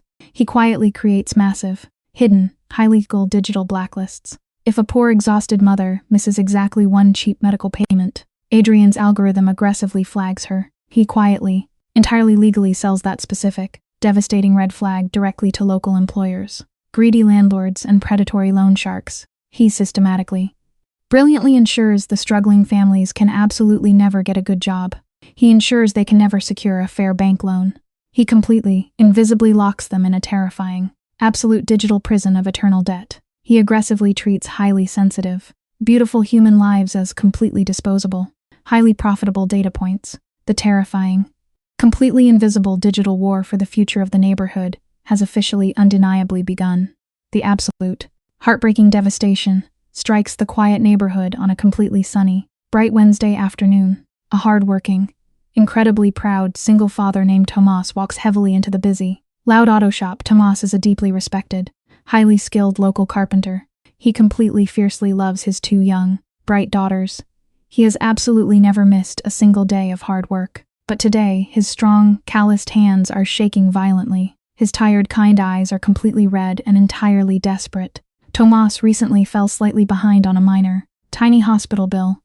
His youngest daughter bravely survived a severe asthma attack. Omnisite Analytics completely flagged his personal digital file. Within exactly 2 short, terrifying weeks, his longtime, steady construction employer abruptly, coldly fired him. The local, trusted community bank aggressively, immediately canceled his small business credit line. His landlord since sent a heavy, official eviction warning. Tomas is completely, utterly ruined. He cannot afford basic, healthy food for his hungry, innocent children. Tomas collapses heavily onto an old wooden chair in the noisy garage. He breaks down completely. He cries violently, absolutely uncontrollably. Michael Grant completely stops his heavy, dirty work. He instantly rushes to the entirely broken, terrified father. Michael deeply feels a massive, blinding surge of pure, terrifying anger. The dark, violent ghost of Vincent Kane violently screams in his mind, exactly once again. He intimately, painfully knows the absolute, sickening face of systemic extortion. He deeply, desperately wants to violently smash every single glowing screen in Omnisite's expensive, towering glass office. He wants to physically drag the arrogant, billionaire data broker out into the dirty, cold street, but Michael aggressively, forcefully takes a massive deep breath. He completely, entirely crushes the terrifying urge for bloody, physical violence. He intimately knows that simply breaking a physical computer will absolutely not erase Tomas's massive digital blacklist. Violence will absolutely only bring heavily armed SWAT teams to their quiet street. He gently places his heavy, calloused hand on Tomas' shaking shoulder. You absolutely do not have to carry this crushing, digital weight alone. Michael whispers incredibly firmly. We absolutely do not let cold, soulless corporate algorithms entirely dictate our beautiful human worth. We will completely, brilliantly crash their entirely fake, digital empire to the absolute ground. Michael intimately knows you absolutely cannot fight a massive, highly advanced data broker entirely with slow, boring legal complaints. The wealthy tech billionaires completely own the entire digital legal battlefield. Captain Sarah Martinez tries incredibly, desperately to legally subpoena the massive corporate servers. She files urgent, highly official federal privacy requests, but the deeply corrupt, highly complex digital privacy laws are entirely, intentionally rigged. They completely protect the wealthy corporation. The slick corporate lawyers aggressively bury her in massive mountains of useless paperwork. Michael completely transforms the busy, noisy auto garage into a highly advanced, rapid response cybersecurity bunker. He safely gathers Elias Leo and his most incredibly brilliant, highly dedicated teenage mechanics. They aggressively think you are completely helpless, simply because they control the glowing digital screens. Michael loudly tells the focused, determined kids they deeply rely on your absolute, complete fear of their confusing, complex algorithms. Today, we actively, brilliantly teach them that a fiercely united community absolutely writes its own completely unstoppable code. Michael actively uses his deep, intimate knowledge of complex systemic disruption. They absolutely do not wait for the slow, corrupt government regulators. They brilliantly, tirelessly build a highly advanced, completely untraceable, localized digital mesh network. They safely, quietly bypass the massive, corrupt corporate internet service providers entirely. They brilliantly create a perfectly secure, completely encrypted digital sanctuary for the entire historic neighborhood. They aggressively, meticulously teach every single vulnerable family how to completely scramble their personal data footprints. They actively generate massive amounts of fake, confusing digital noise. This completely blinds Omnisite's greedy tracking systems. They work completely, totally exhausted through 3 long, intense, heavily caffeinated nights. They stare relentlessly at complex, glowing lines of code until their young eyes burn. But Michael deeply knows they desperately need to completely, publicly, devastatingly expose the deeply arrogant CEO. They must aggressively destroy his massive, hidden data monopoly at the exact source. They need absolute, undeniable proof of his massive, highly illegal data theft. Elias brilliantly, carefully writes a highly aggressive, completely invisible digital tracking worm. They secretly, flawlessly attach it directly to a fake medical payment file. They send it straight into the massive belly of the greedy corporate beast. The highly intense, absolutely breathtaking climax happens directly during the massive, highly publicized Global Technology Summit. Adrian Cross is proudly, arrogantly standing on a massive, incredibly bright, highly futuristic presentation stage. The expensive auditorium is located entirely in the city's massive, heavily guarded convention center.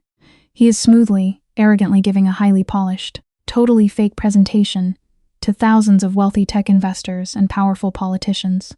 He loudly boasts about his massive, record-breaking, algorithmic efficiency. He proudly calls his terrifying surveillance system the absolute peak of modern innovation. He completely ignores the deep human suffering his greed aggressively causes. Exactly at that precise moment, the invisible digital worm perfectly reaches its final target. Elias and Leo quietly, bravely execute a brilliant digital bypass from a dark, secure van parked safely outside.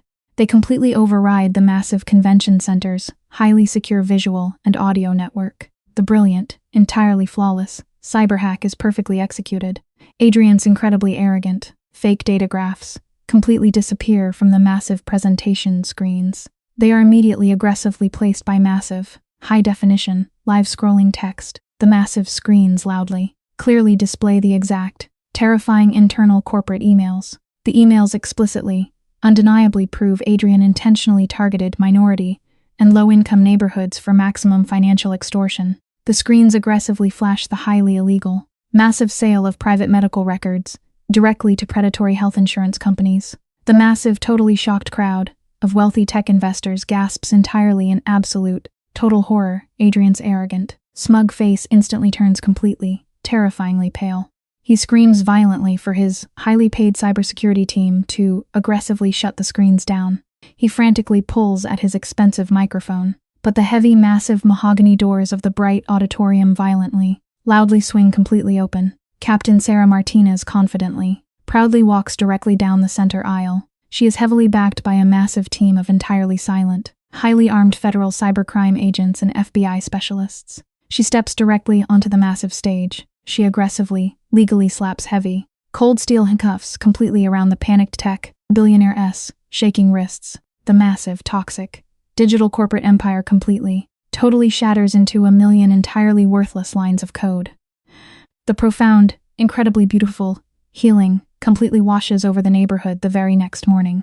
The massive federal authorities aggressively seize every single server owned by Omnisite Analytics. The predatory, deeply terrifying corporate data broker is immediately, completely, legally removed forever. The massive, highly illegal digital blacklists are permanently, safely deleted completely from existence. Tomas safely sits completely in the warm, bright, comfortable office of his old construction employer. The employer deeply apologizes and immediately, happily offers him his old, respected job back with a massive raise. Tomas's young daughters are perfectly safe, incredibly healthy and entirely happy. The massive federal fines levied against the corrupt tech corporation are entirely seized. Michael and Sarah fiercely, successfully petition the federal courts to actively redirect those massive funds. They absolutely do not let the greedy legal system absorb the dirty money. They brilliantly use the massive funds to beautifully, completely build a highly advanced, completely free community technology and education center. The historic neighborhood officially becomes completely digitally empowered and totally secure.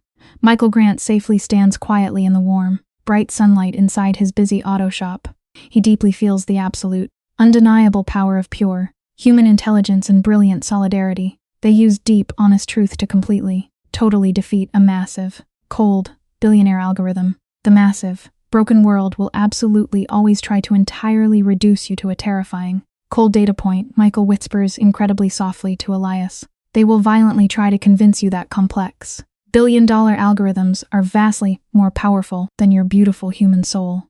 But you absolutely must always fiercely remember that the immense, staggering power of a united community is completely, absolutely unhackable. The massively wealthy, completely disconnected corporate tech predators desperately want you to absolutely feel entirely isolated and digitally helpless. They aggressively want you to deeply believe that your entire future is completely determined by a hidden, cold corporate server, but absolute, true human power entirely, undeniably resides in genuine, messy human solidarity and brilliant, active education. It completely resides in having the immense courage to actively protect the highly sensitive lives of the vulnerable people around you. We absolutely hold the beautiful power to safely protect our own fragile communities from the invisible, cold digital extortion. Have you ever deeply, painfully felt completely trapped by a massive, heartless digital bureaucracy? How do you bravely, actively try to safely protect your own privacy and deep dignity in this incredibly complex modern world? Please, bravely share your deeply honest, incredibly inspiring thoughts entirely in the comments section directly below. Aggressively smash that subscribe button right now. Proudly share this deeply empowering, entirely healing video with absolutely anyone who desperately needs a strong reminder of their own real, undeniable human worth, and absolutely, always fiercely, remember that the most highly advanced, incredibly powerful, utterly unstoppable firewall in the entire digital world is a completely united, fiercely loving human heart.